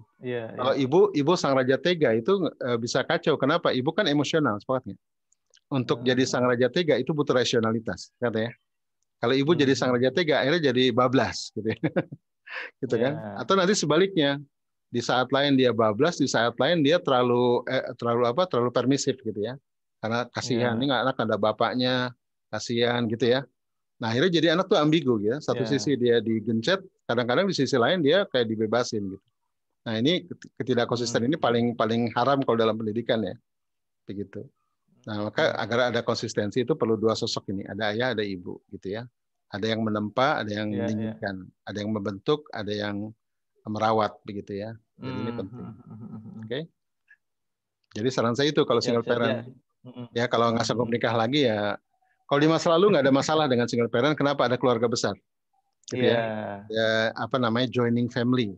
Kalau sekarang kan single family kan. Dulu kalau teman-teman Sumatera tahu nih ada bagonjong ya, ada rumah gadang gitu ya. Orang Padang ini kalau ada ponakan yang bapaknya meninggal itu paman itu bertanggung jawab penuh itu. Ya, dia sampai bela-belain ponakan untuk kuliah, anaknya nggak kuliah gitu ya. Karena dia malu kalau ponakannya nggak bisa kuliah. Dulu begitu kan.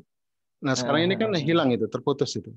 Nah, justru ya kita seperti MIMC atau nanti komunitas yang mau kita bangun, sebenarnya dalam rangka mengembalikan itu, ya, dalam rangka mengembalikan itu. Ketika ada anak yatim atau piatu atau single parent, jangan merasa sendiri gitu ya. Karena kita ini we are family gitu ya. Kita ini keluarga bersama gitu kan. Saling mendukung, saling membangun gitu. Karena membiarkan single parent dengan anaknya, kemudian anaknya nanti jadi kacau gitu ya. Itu suatu ketika anak ini kan jadi musuh bagi anak kita di masa depan kan. Iya. Jadi teman-teman jangan, itu sebenarnya pentingnya mengurus anak yatim tuh ya. Dan sekarang ini anak yatim bukan hanya yatim beneran ya, termasuk yatim sosial. Ayahnya ada tapi tiada, tuh yatim sosial tuh. Gitu. Itu juga perlu kita rawat tuh. Gitu ya. Ayahnya ada tapi tiada, tiada tapi ada gitu.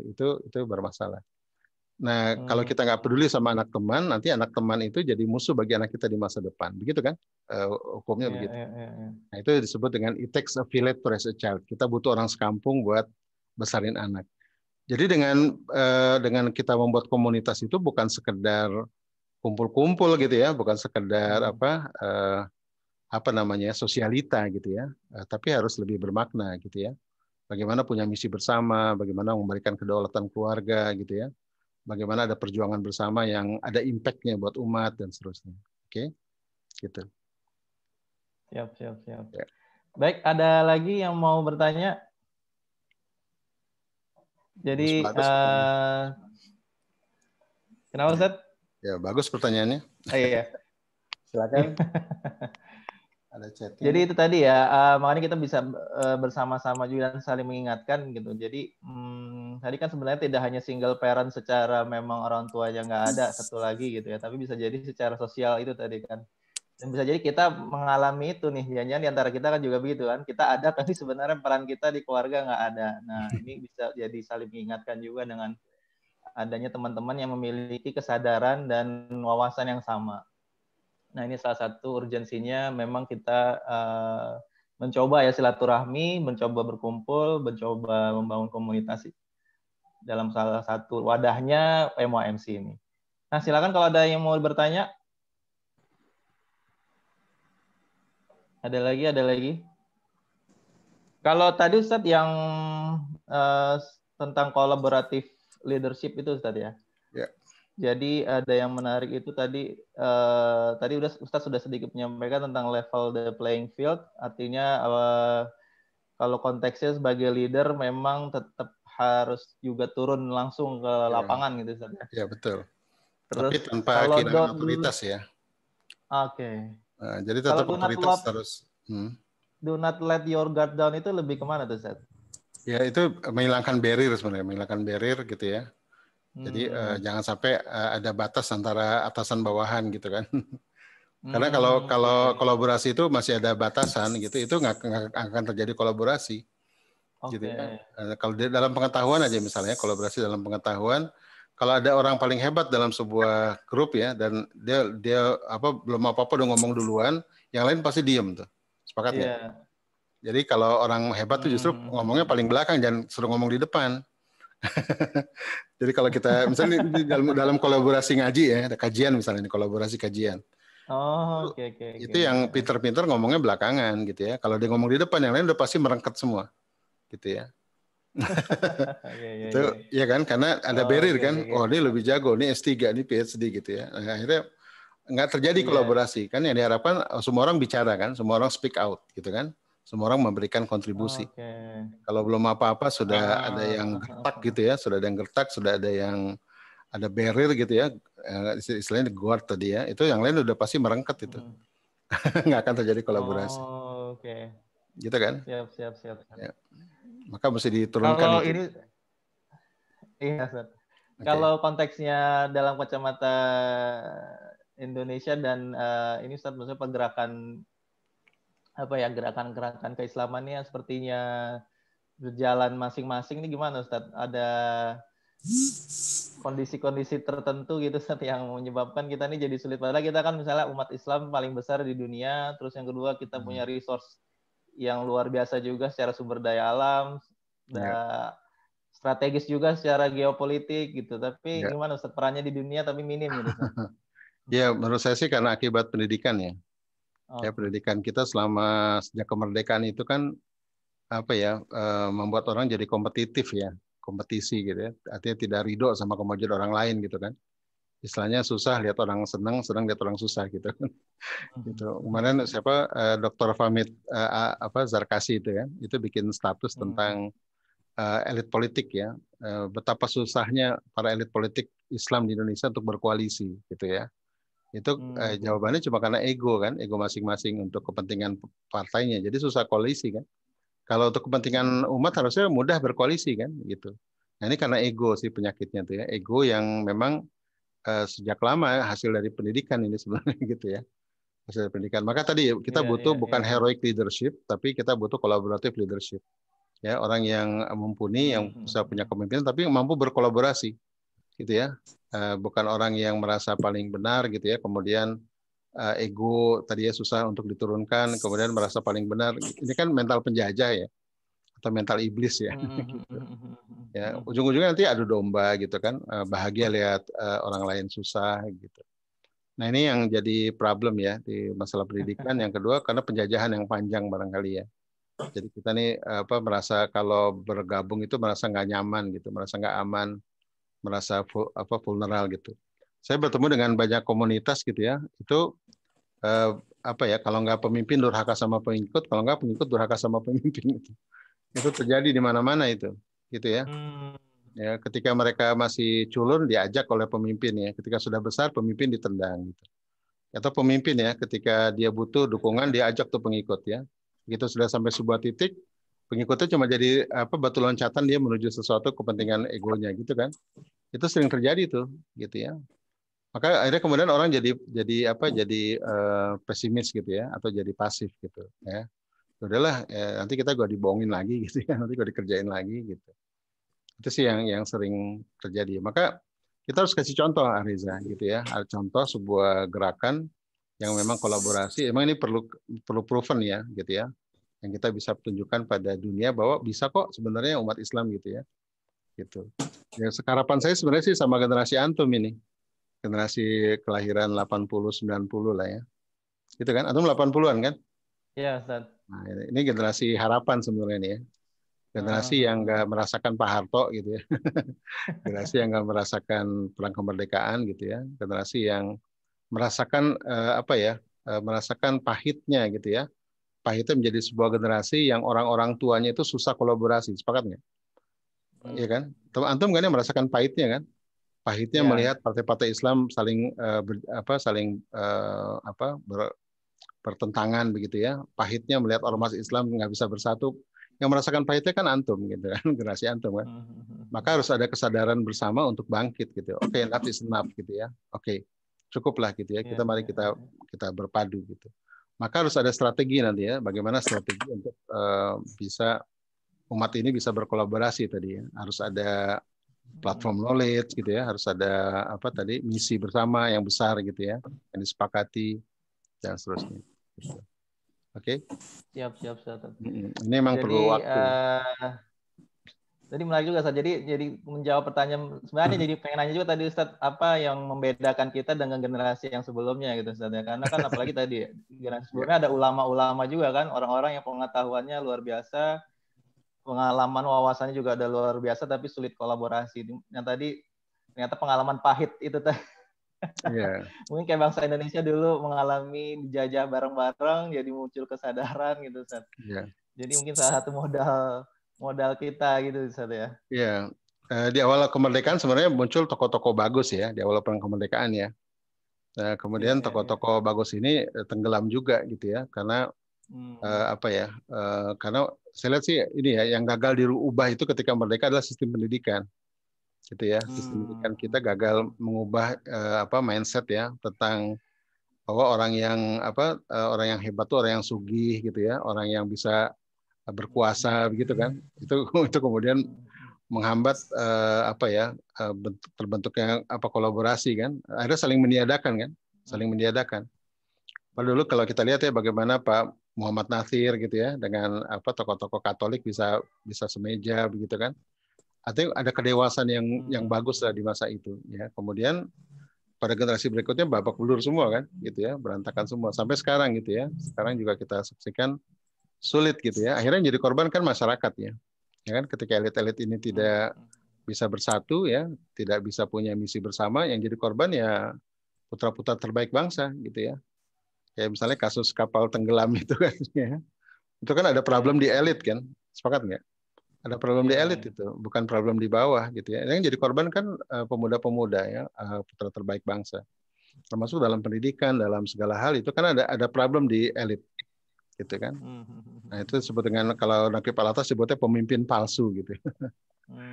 Karena banyak pemimpin palsu ya, akhirnya kemudian terbentuklah sistem yang membuat orang jadi menderita begitu. Iya.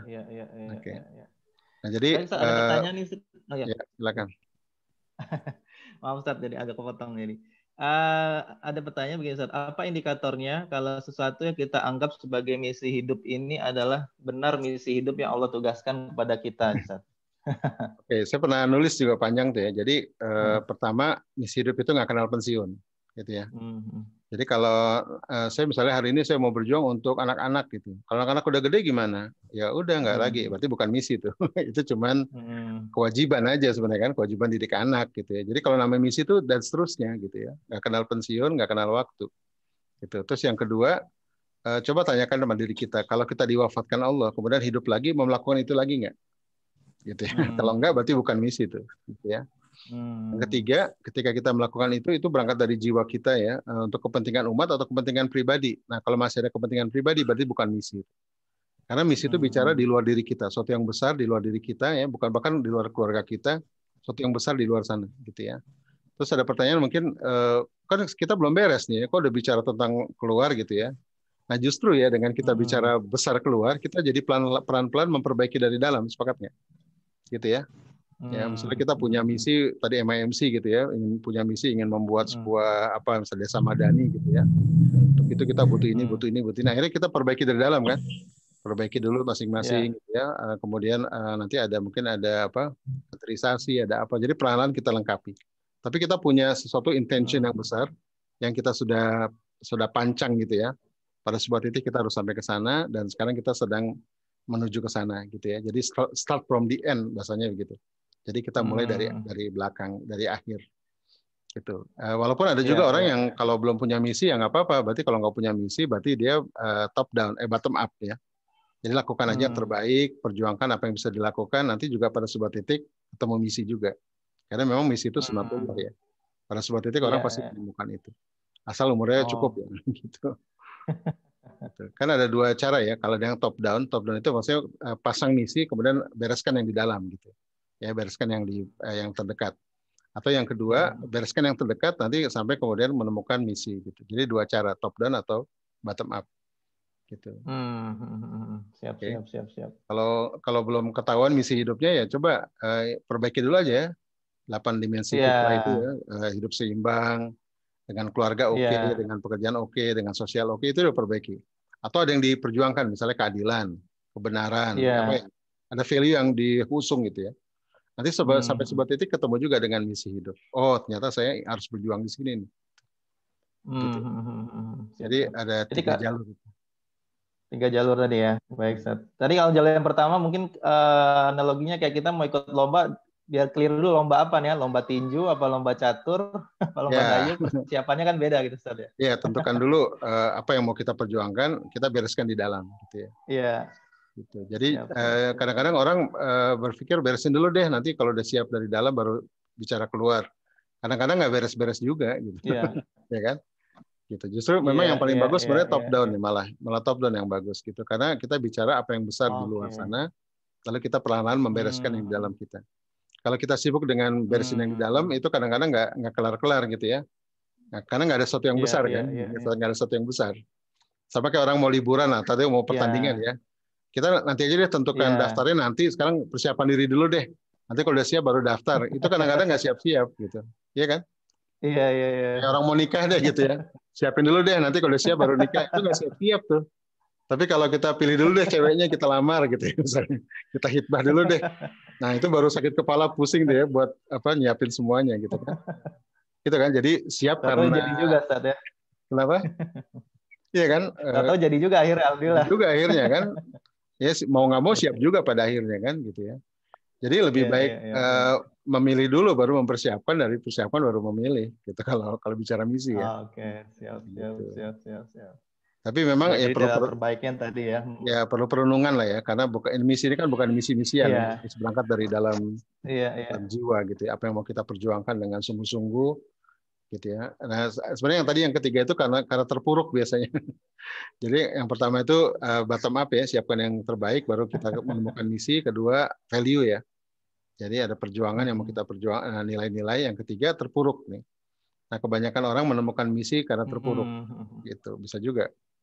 Jadi, tapi sayangnya kalau dikasih terpuruk itu bisa juga jadi malah kacau tuh, ya bisa malah jadi keluarga bubar, gitu ya, frustasi, depresi bisa juga, gitu ya. Maka teman-teman yang sekarang masih belum mengkristal itu misi hidupnya, coba banyak mendekat, apalagi Ramadan nih ya.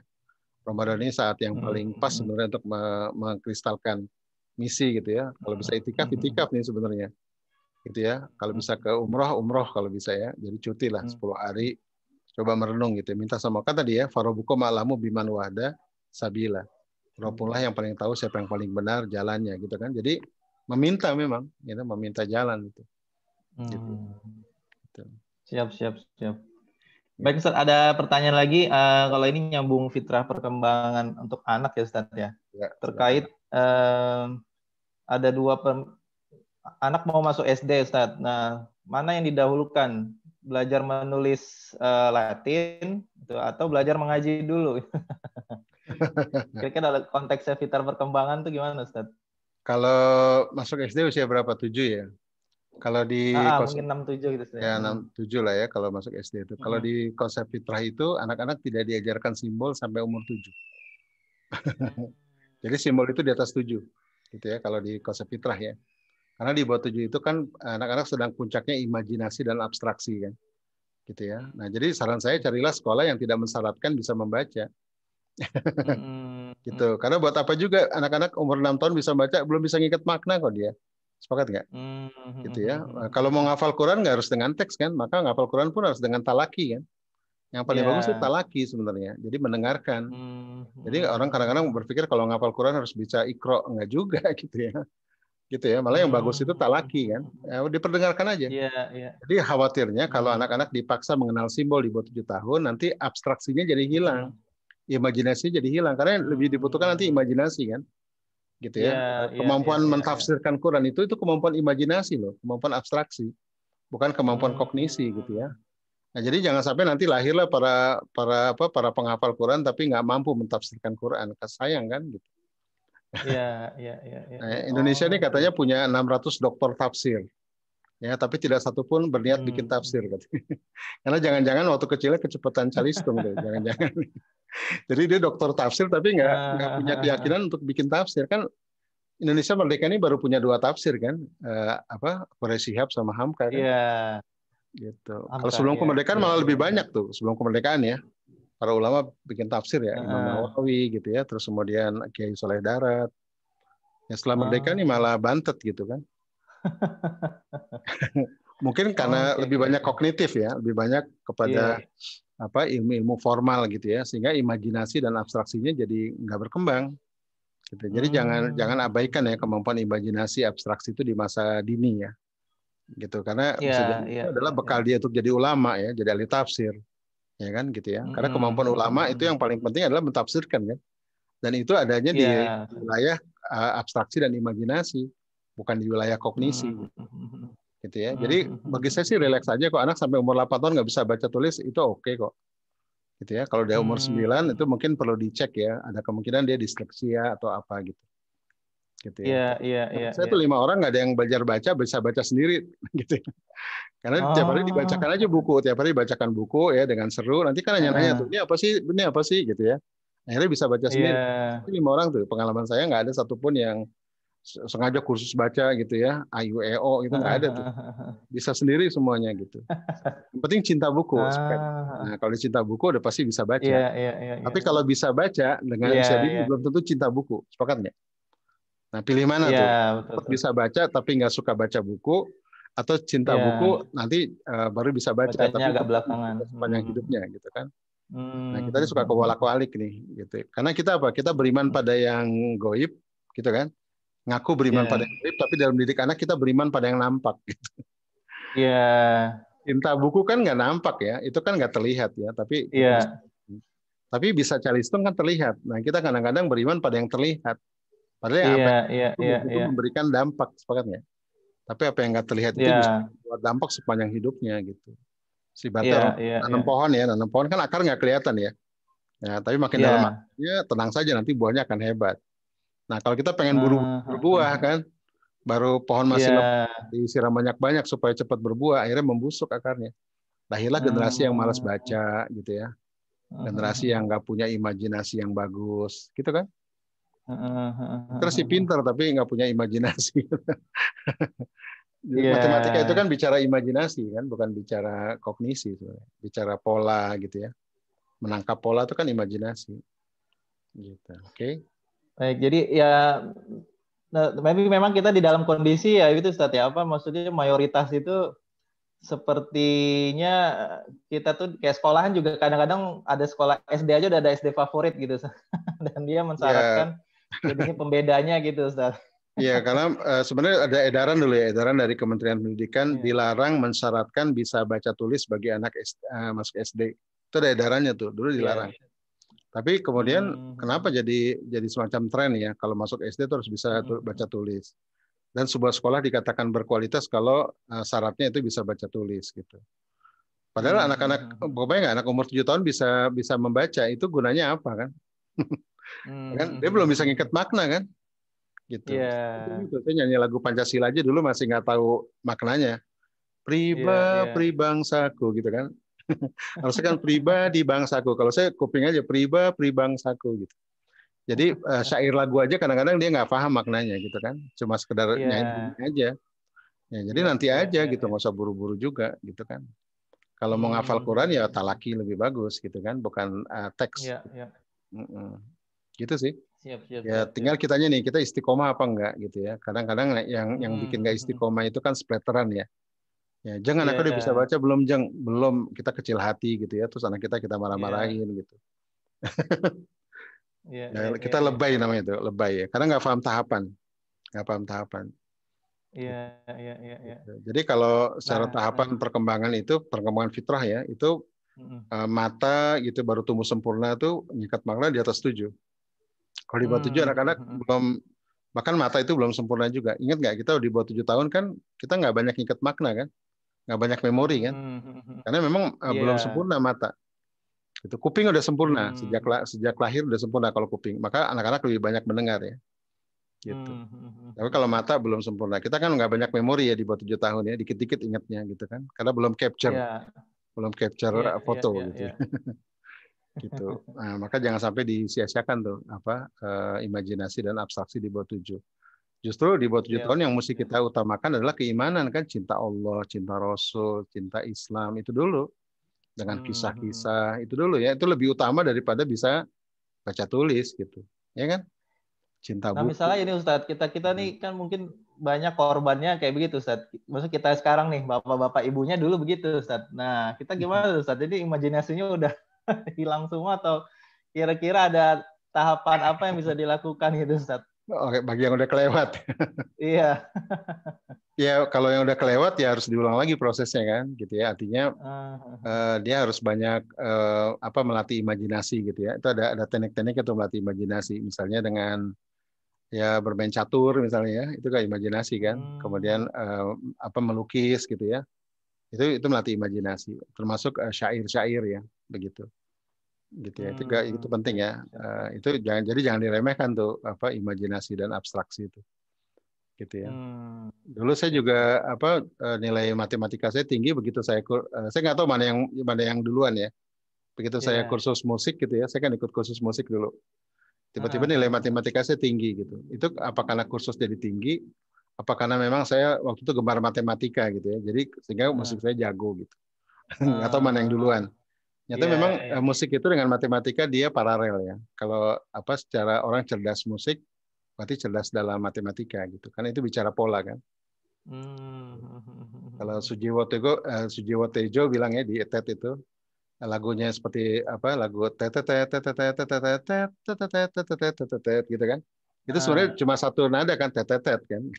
Tapi tetetet ini kemudian jadi turun naik jadi musik kan. Tetetet gitu. Ini kan pola yang berulang kemudian jadi harmoni begitu ya. Nah, itu bagaimana itu orang-orang matematika itu. Bagaimana menangkap pola-pola yang berulang kemudian bisa distrukturkan gitu ya, atau diharmonikan menjadi sesuatu yang indah. Gitu. Maka pemimpin masa depan kan butuh itu kan, sepakat nggak? Butuh kemampuan kolaboratif gitu ya, bukan sekedar instruktif komando bukan, tapi kemampuan imajinatif kan. bagaimana membaca sesuatu yang nggak terlihat ya.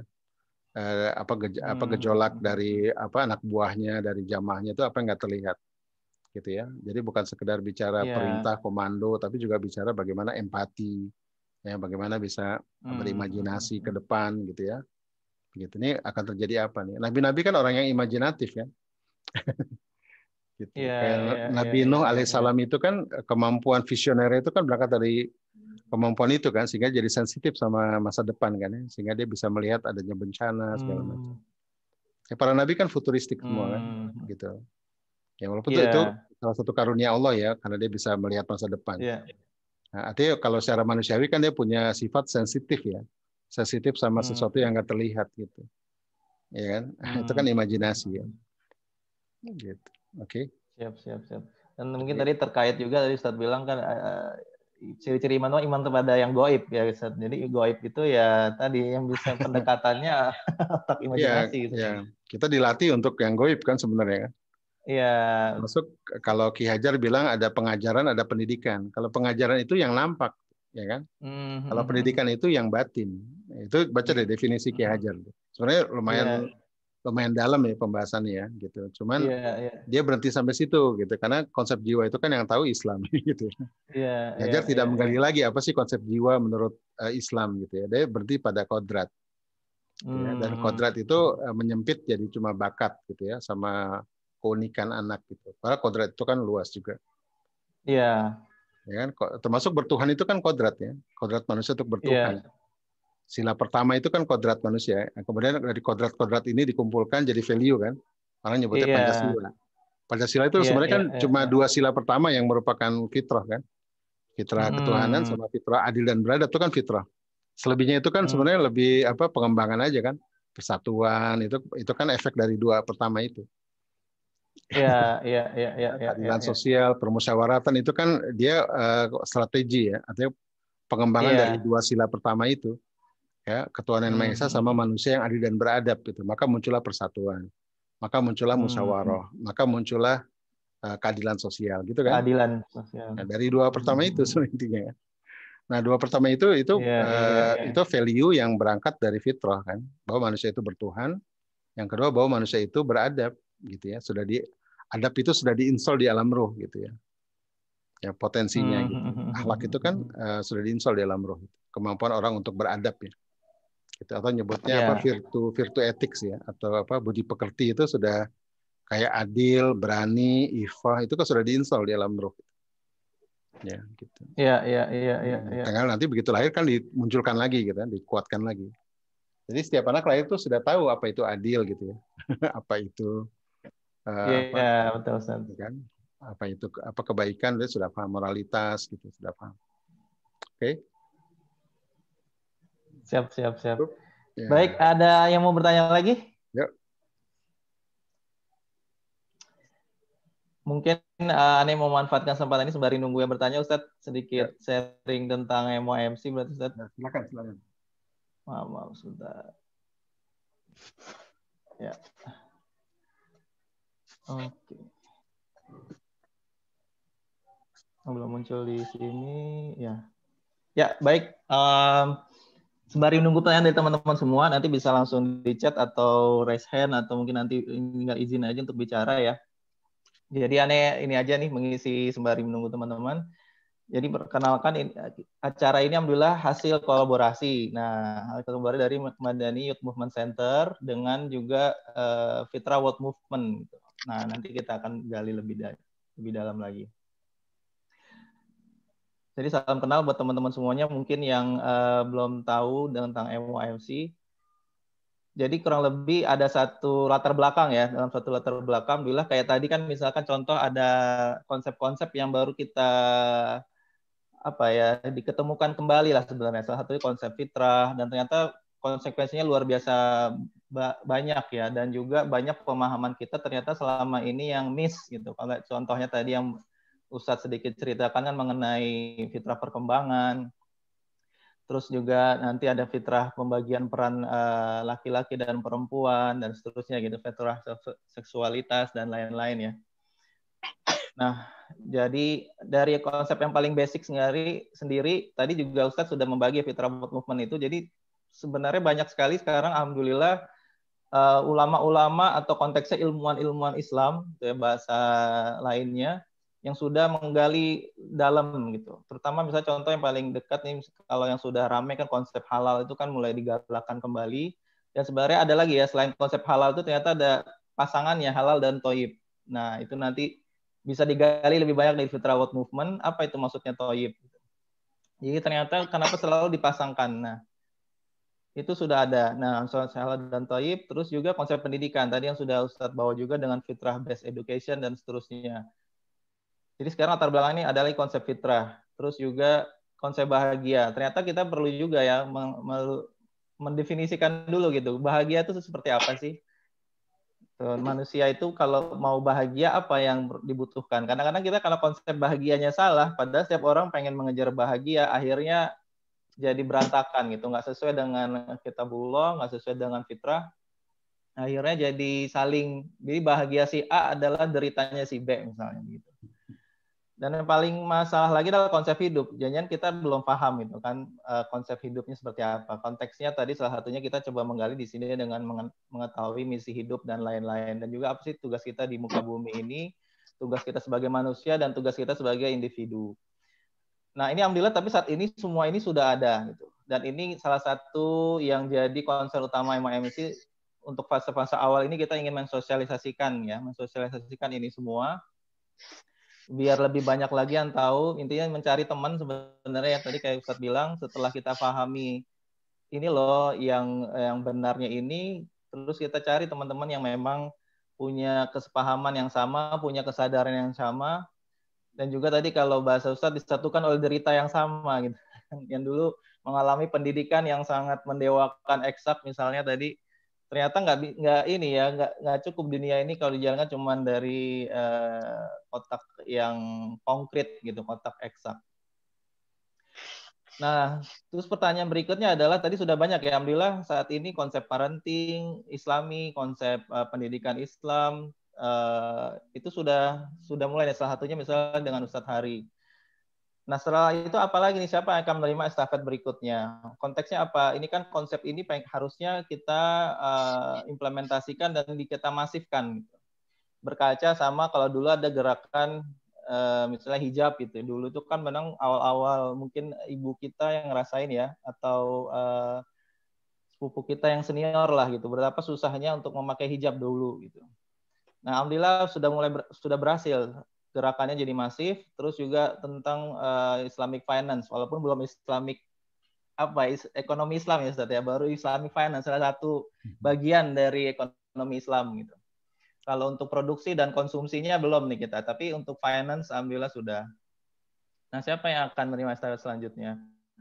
Terus yang kedua, sebenarnya ada estafet ini ada semacam image yang kita dapat bahwa jadi sudah banyak ya inisiatif-inisiatif. Misalkan kalau teman-teman di banyak tahu ini atau teman-teman yang dulu di ini ada sekolah-sekolah alternatif ya, ada sekolah Islam terpadu, ada misalnya ada Kutab Al-Fatih, ada sekolah alam yang dia fokus sudah mulai porsi pendidikannya sudah mulai menggali fitrah, sekolah-sekolah yang adab gitu ya, sekarang sudah mulai banyak. Tapi ada kesan bahwa generasi kebangkitan Muslim itu nanti gitu ya, generasi anak-anak kita gitu. Nah, terus kita gimana nih gitu? Nah, di mana kita gitu? Jadi apakah karena kita kan katanya hasil derita dari kesalahan-kesalahan pola keilmuan atau pola pendidikan dari yang sebelumnya gitu. Nah, apakah kita nggak bisa kita diam aja tunggu nanti generasi berikutnya? Nah, inilah yang dicari apa peran kita. Padahal kalau berkaca dalam sejarah Islam, ya balik lagi. Abu Bakar usia 37 tahun pada saat menerima Islam, Umar 27 tahun, Utsman 34 tahun gitu. Ada Abdurrahman bin Auf dan juga tentu ada Ali yang usia-usia anak-anak kita ya 10 tahun. Nah, ini kan usia-usianya seperti ini, usia-usia kita. Justru di mereka lah yang peletak fondasi Islam ini akhirnya jadi masif seperti sekarang. Nah, mudah-mudahan itu yang jadi harapan besar kita. Jadi melihat latar belakang tadi sudah banyak nih mulai lagi dibukakan kembali. Kalau mulai lagi kita kembali lagi ke kasana-kasana keislaman kita. Jadi kiblatnya nggak ke barat lagi yang memang mendewakan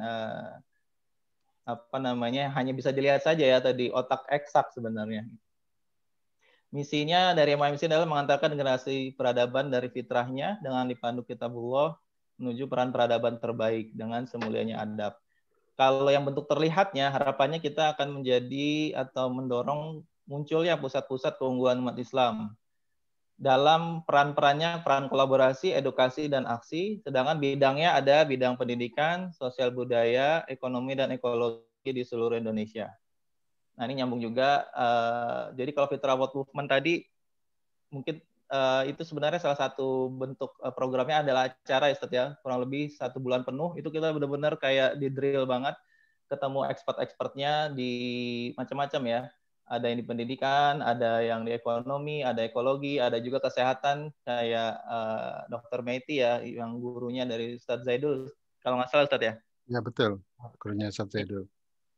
Jadi luar biasa tuh. Dan ternyata kalau dikumpulin semua jadi kelihatan juga enak. Jadi kelihatan benang merahnya gitu. Nah, jadi kalau teman-teman punya kesempatan sangat dianjurkan sekali juga mengikuti kurs whole course-nya dari Fitra World Movement ya nantinya.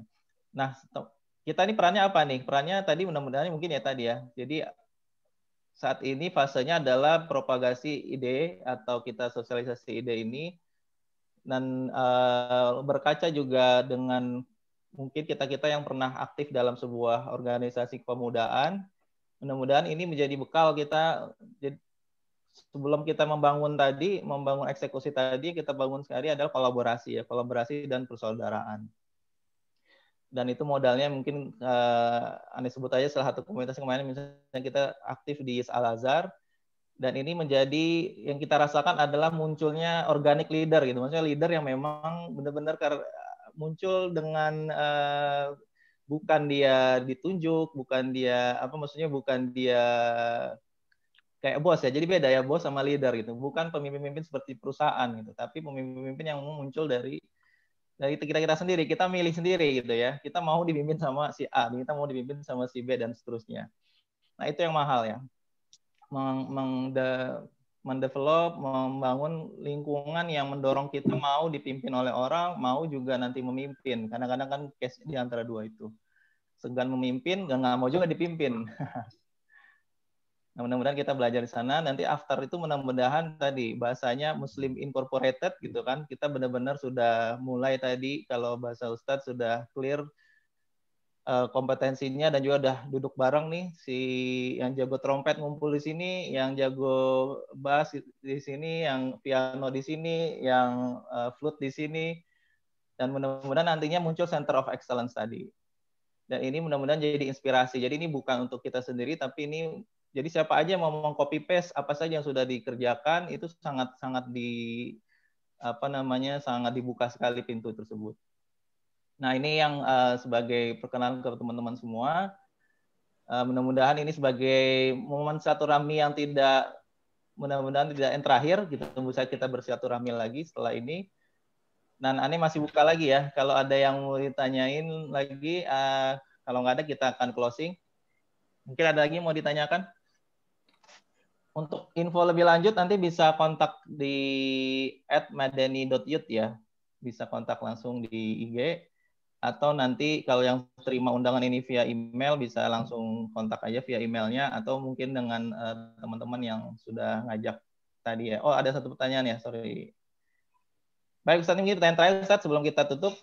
Bagaimana Ustadz membangun tim yang solid di internal, tapi kadang-kadang kalau sudah solid di internal tuh punya kebanggaan gitu ya, asobiah gitu. Asobiah dengan organisasinya gitu. Akhirnya sulit berkolaborasi keluar gitu Ustadz. Itu bagaimana Ustadz? Ya, asobia itu kalau dalam peperangan itu diizinkan juga ya untuk menyemangati kabilah-kabilah dulu waktu perang Yarmuk itu kan. Itu disebut tuh, wahai kabilah ini gitu ya. Tunjukkan kehebatanmu dalam memanah, wahai kabilah ini gitu kan. Jadi itu pernah terjadi di dalam sejarah Islam ya, gitu. Tapi memang ikatannya harus iman, gitu kan. Sehingga tidak menjadi asobiah, gitu. Cuma sekedar cinta suku lah ya, gitu. Tapi tidak menjadi asobiah, tidak menjadi fanatisme, gitu ya. Karena memang ikatannya harus iman, gitu ya. Kalau ikatannya iman, cinta tanah air itu boleh, gitu ya. Tapi dalam kerangka keimanan kepada Allah, bukan dalam rangka cinta buta, kan. Itu sama juga dengan cinta istri, gitu ya. Kalau di ruang keluarga ya harus yang kita cintai, gitu kan, itu wajib, gitu ya. Nah, tapi ketika kita berada di dengan komunitas, gitu ya, harus bisa berkolaborasi kan dengan komunitas, gitu kan, gitu. Jadi maka harus ada ikatan tadi, misi bersama itu kan, ada misi bersama yang menyatukan, gitu ya. Dan misi ini kan spiritual, gitu ya. Tadi udah kita bahas ya, misi ini berangkat dari keimanan, gitu kan. Jadi bukan sekedar misi-misian, tapi apa yang mau kita perjuangkan di jalan Allah. Nah, kalau misi itu memang berangkat dari spiritual, maka kita nggak bisa main-main tuh, gitu ya. Saya hari ini aja takut betul kalau maksiat tuh. Saya khawatir Allah ambil semuanya, gitu kan. Karena saya merasa ini misi hidup saya nih, berjuang untuk fitrah, gitu ya, mengembalikan kesejatian fitrah begitu. Nah, saya hati-hati betul tuh, takut kalau maksiat atau apa, saya takut betul karena takut Allah ambil semua ini, gitu kan. Nah, maka biar termasuk tadi ya, asobiah itu juga akan hilang, itu ya, dalam arti asobiah itu nggak pernah hilang, dalam arti sebagai fitrah itu kan manusia pasti cinta nasional, cinta bangsa ya, cinta sukunya, gitu. Tapi dalam kerangka keimanan kita siap untuk melebur pada sebuah titik ya, siap untuk bergabung. Ini asobiah ini bukan hanya terjadi pada suku ya, termasuk pada partai kan, gitu ya. Kenapa partai-partai Islam susah berkoalisi? Karena sebenarnya udah jadi asobiah kan, jadi fanatisme. Partai kita yang paling bersih, paling suci, gitu ya, sehingga sulit untuk berkolaborasi kan, gitu. Nah, jadi susah menemukan itu ketika nggak ada misi spiritual bersama, gitu ya, untuk menuju sesuatu, gitu. Gitu ya. Ini yang memang PR kita berat ke depan ya, gitu ya. Jadi saran saya boleh untuk terjadi asobiah di dalam grup-grup kecil ya, karena ini kan semangat tim ya dalam untuk menunjukkan performance ya, untuk menunjukkan impact. Nah, tapi secara keseluruhan harus siap untuk melebur, gitu ya, ketika dibutuhkan, gitu ya. Gitu. Nah, harus berangkat dari misi besar bersama kan, gitu ya, sehingga siap melebur. Termasuk tadi yang kisah perang Yarmuk itu kan, walaupun mereka kabilah-kabilah yang punya kebanggaan terhadap kemampuan kabilahnya, ya, tapi dalam konteks misi bersama sama, gitu ya. Dengan tadi 3 hal tadi ya, membawa manusia dari kegelapan jahiliyah kepada terang benderang Islam, dari penghamban pada manusia kepada Allah saja, dari kegelapan dunia kepada cahaya akhirat, itu semua seragam gitu kan. Nah, itu yang bisa mengikat, gitu kan, watasimu bila beli jami'ah, gitu kan. Tali agama Allah itulah yang bisa mengikat itu ya, termasuk dalam pernikahan, dalam organisasi, gitu ya. Nah, makanya kalau tanpa ikatan spiritual, tanpa ikatan iman, gitu ya, cuma komunitas kumpul-kumpul, itu gampang pecah sama saya nih. Ya, ketika tujuan tercapai bubar, gitu kan. Ketika nggak tercapai juga bubar, gitu. Saya dulu bikin bisnis juga begitu ya. Ketika tercapai pecah kongsi, gitu. Ketika nggak tercapai pecah kongsi juga. Karena dulu memang misinya itu cari duit, gitu ya. Misi itu dapat untung, gitu ya. Tidak ada misi besar dalam bisnis untuk menyuruh kebenaran, gitu ya. Coba kalau Anda punya bisnis, gitu ya, ada misi besar misalnya, kan bisnis itu sebenarnya dia lebih bagaimana mendeliver solusi kan, bisnis gitu kan. Nah, maka bisa harus punya misi besar, misalnya menebarkan makanan halal dan thayyib untuk masyarakat di Bali misalnya. Nah, lalu kemudian bikin bisnis untuk mewujudkan itu kan. Jadi jadi bisnis itu bukan misi itu sendiri. Bisnis itu adalah tools untuk mendeliver solusi ya, agar misinya tercapai. Nah, kalau seperti itu kita akan ihsan tuh, ya kan? Karena urusannya dengan Tuhan langsung. Gitu ya. Nah, itu yang kemudian bisa menjelaskan kenapa pasangan suami istri yang bisnisnya sukses kok bercerai gitu. Ya kan? Kemarin Bill Gates bercerai ya, udah 27 tahun pernikahan. Ya, sudah punya harta itu 12.000 triliun kan. Masya Allah. Karena 2 tahun sebelumnya si Jeff Bezos ya. Dia juga bercerai, udah 25 tahun pernikahan dan hartanya 18.000 triliun. Kebayang nggak? 1.800 triliun gitu ya. Jadi bisa menjelaskan suami istri yang punya bisnis hebat, sukses gitu ya. Bahkan mereka punya yayasan untuk sosial gitu ya. Lalu bercerai, apa yang bisa menjelaskan coba? Gitu ya. Cuma satu yang bisa menjelaskan. Ya, tidak ada ikatan agama Allah, tidak ada ikatan dengan Allah. Sepakat ya? Sepakat nggak? Karena Allah lah yang menyatukan hati-hati gitu ya, bukan harta, bukan sosial kita, bukan, Allah yang menyatukan itu. Maka saya melihat Bill Gates dan istrinya nggak punya misi besar gitu ya, yang terkait dengan Allah gitu. Nah, bubar dia. Gitu ya. Termasuk juga dulu cerita apa layangan putus ya di Indonesia kan. Suami istri dari nol, dari minus, berjibaku ya, bikin bisnis Islam, kemudian sudah sukses, tiba-tiba berpisah kan dengan cara yang sebenarnya tidak elok gitu ya. Ini kan sudah menjelaskan ya, bagaimana sih suami istri yang dari nol, dari minus, berjibaku, babak belur, bahkan bisnisnya bisnis Islam gitu, udah tercapai malah bubar gitu ya dengan cara yang nggak baik. Gitu. Kan itu satu-satunya yang bisa menjelaskan apa? Selama ini mereka mungkin bisnisnya Islami, tapi tidak punya misi besar ya terkait dengan Allah Subhanahu Wa Taala gitu ya. Apa yang mau diperjuangkan untuk menuju Allah tuh nggak ada, itu kosong gitu. Begitu. Sepakat nggak? Termasuk Agim pernah ngalami kan? Ya dari Darut Tauhid jadi Darut Duit ya. Yang ngomongnya Agim bukan saya. Gitu. Sampai sekarang belum bisa manage dengan full ya. Ya, dengan teknik ini tuh masih sekarang cerai lagi gitu. Itu ada kecelakaan sejarah barangkali dalam hidup Agim ya. Dia sempat terpleset ya karena terkait dengan tadi ya dari obses kan, tadinya pengen misinya membangun dakwah di Geger Kalong, kemudian jadi obses terkenal barangkali tanpa sadar. Kemudian itu jadi bubar semuanya gitu ya, jadi bubar semuanya. Jadi itu ya teman-teman, jadi silakan bikin bisnis, bikin usaha bersama pasangan, tapi pastikan bisnis usaha kita itu bagian dari misi besar kita. Ya, apa yang mau kita perjuangkan di jalan Allah. Gitu. Oke. Sehingga insya Allah Allah akan satukan hati-hati kita. Gitu ya. Nah, termasuk dalam organisasi ya. Jadi kalau nanti MAMC bikin koperasi, bikin apa gitu ya, itu pastikan bagian dari misinya. Ya bukan bikin bisnis misi bagian dari bisnis, bukan, tapi bisnis itu bagian dari misi gitu. Jadi jangan kebalik. Iya. Gitu. Oke. Baik, kalau Ustaz, terima kasih Ustaz. Ya, pasti bubar. Kalau enggak pasti bubar. Yakin saya. Gitu. Karena udah banyak kasus ya. Sederhana sih. Baik. Karena yang mengikat hati itu kan Allah ya, gitu kan? Iya. Itu harus wujudnya apa? Bukan cuma ngomong ya, wujudnya adalah ada sebuah perjuangan bersama di jalan Allah.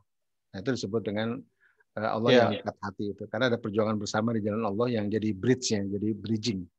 Gitu ya, bridging bahwa Allah lah yang menyatukan hati-hati kita dengan perjuangan itu gitu. Gitu. Maka cinta Allah itu harus berwujud jadi tadi ya, ada yang mau diubah gitu. Wa man ra'a munkaran falyughayyirhu biyadihi gitu. Ya, jadi mudah-mudahan bisa mengekalkan persaudaraan kita insyaallah. Masya Allah. Baik Ustaz. Jadi mungkin ya berarti tadi sebenarnya ditutup dengan kesimpulan yang luar biasa Ustaz ya. Berarti mungkin tadi bisa kita ambil kesimpulan juga Ustaz ya. Ya, silakan. Bahwa ujung-ujungnya tentang fitrah, tentang potensi yang telah Allah berikan kepada kita. Kalau tidak, misalnya tadi bakat itu kalau tidak dipayungi fitrah keimanan gitu ya, jadi tumbuhnya ego malah kan gitu, tidak bisa kolaborasi. Dan juga tadi yang menyatukan kita ya cuman tali Allah saja gitu, cuman gara-gara Allah saja tadi yang bisa menyatukan kita ya. Jadi walaupun sudah susah bareng tadi, kalau dalam konteksnya keluarga begitu senang malah pisah gitu ya. Susah jadi, pisah, senang pisah. Begitu kondisi enak malah pisah. Gimana Ustaz? Ya susah pisah, senang pisah. Ya kan? Bisa juga gitu ya. Susah begitu pisah, tercapai hampa, nggak tercapai hamba juga kan? Ya karena nggak ada ikatan tadi ya, ikatan dengan Allah dalam sebuah perjuangan menuju Allah bersama gitu ya, yang disepakati. Iya. Dan yang terakhir mungkin tadi ada sedikit doa juga, terutama konteksnya. Jadi ternyata sudah ada warning juga dalam Al-Quran yang menjelang usia 40 tahun itu. Iya. Jadi mudah-mudahan kita di surat Al-Ahqaf tadi ya. Tadi surat berapa Ustaz Afwan? Surat 46 ayat 15. Al-Ahqaf. Oke, 46-15. Iya. Dan benar-benar Allah tunjuki nanti ke amal soleh yang Allah ridhoi gitu. Dan tadi konteksnya dalam misi hidup tadi ya. Baik, alhamdulillah luar biasa sekali Ustaz. Terima kasih atas waktunya Ustaz. Terima kasih teman-teman. Waktu di tengah mungkin sedang menunggu wahyu juga lagi Ustaz. Karena di Lailatul Qadar mudah-mudahan kita semua tadi mendapatkan wahyu dalam konteksnya disadarkan sama Allah misi hidupnya masing-masing, ditunjuki sabila tadi kalau bahasa Ustaz ya, sabila jalannya menuju Allah yang Allah ridhoi. Akhirul kalam, Ane tutup dulu sebelum nanti dilempar kepada MC. Kita tutup dengan doa kafaratul majelis. Subhanallahumma wa bihamdika asyhadu an la ilaha illa anta astaghfiruka wa atubu ilaik. Ya. Terima kasih sekali lagi kepada Ustadz dan kepada teman-teman Areza semuanya, teman-teman dari panitia, dari tim Ustadz juga, dari tim Fitra World Movement, dan juga sudah teman-teman yang semuanya sudah bisa hadir, bisa satu rahmi dengan kami. Kami sangat senang sekali bisa bersilaturahim dengan teman-teman semuanya. Mudah-mudahan ini tidak menutup, tidak hanya di momen ini ya, bisa langsung nanti silaturahmi via Japri, baik di sosmed kami ataupun nanti bisa via email dan langsung ke teman-teman yang tadi mengajak untuk hadir hari ini. Sekian dari saya, saya lempar kepada MC Bima, Anda persilakan. Ya, jazakumullahu khairan katsiran atas materi yang disampaikan Ustaz. Terima kasih banyak. Semoga Ustadz sehat terus dan juga mohon doanya Ustadz agar kita semua dapat Lailatul Qadar di 10 malam terakhir insya Allah. Amin. Baik, kepada seluruh peserta yang sudah join dari semenjak awal, jazakumullah khairan katsiran atas atensinya, dan nanti kolaborasinya insya Allah akan kita harapkan segera di My MC dan juga perjuangan dakwah selanjutnya insya Allah. Sebagai penutup, mungkin ada 3 hal juga yang aneh garis bawahi. Yang pertama itu, kita apabila ingin berbisnis dan juga untuk menjalankan dakwah khususnya di My MC itu, kita harapkan merupakan bisnis jalan Allah yang dijadikan hanya sebagai tools untuk bisa mendeliver solusi agar misi besar itu bisa goal, insya Allah. Lalu yang kedua, jangan lupa juga agar kita selalu menyadarkan, mengikatkan hati-hati kita kepada Allah Subhanahu Wa Taala karena adanya perjuangan bersama di jalan Allah. Dan yang ketiga, sebagai penutup, saya ingin juga mengutip dari Rabi Hilal yang sudah disampaikan Ustadz, agar kita bisa mengkolaborate to win sesuai dengan tema kita kali ini. If I am not for myself, who will be for me? If I am not, I'm only for myself, what am I? And if not now, when? Jadi itu saja akhirul kalam dari saya. Mohon maaf, kurang lebihnya mohon maaf. Wabillahi taufiq wal hidayah. Wassalamualaikum warahmatullahi wabarakatuh. Waalaikumsalam warahmatullahi wabarakatuh. Pamit teman-teman, terima kasih. Jazakumullah khairan.